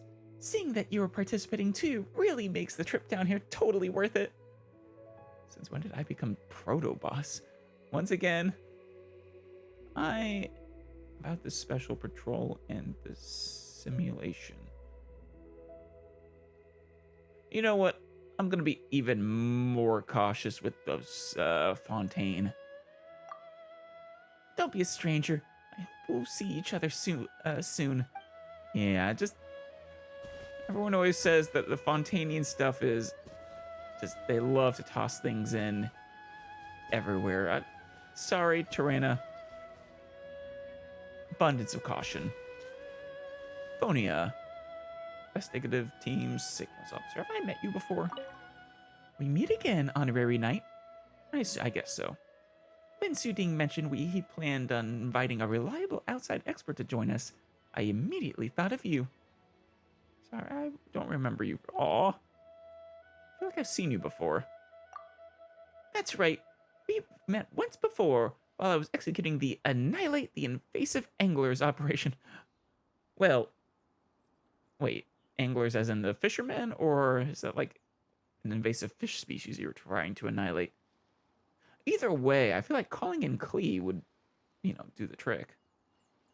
Also, I'm not sure if I participated in that. Since then, I've been carrying out the experiments to advance alchemical detection equipment as planned.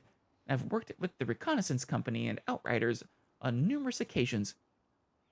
Outriders, plural? Isn't it just Amber? Does she have a team? Huh. Over time, I slowly became a slightly more important cog in the Knights of Favonius' intelligence machine. And that's why I was chosen to participate in this event. Who knows, maybe the next time you return to the Knights to take on a commission, the intel I gather will be useful to you.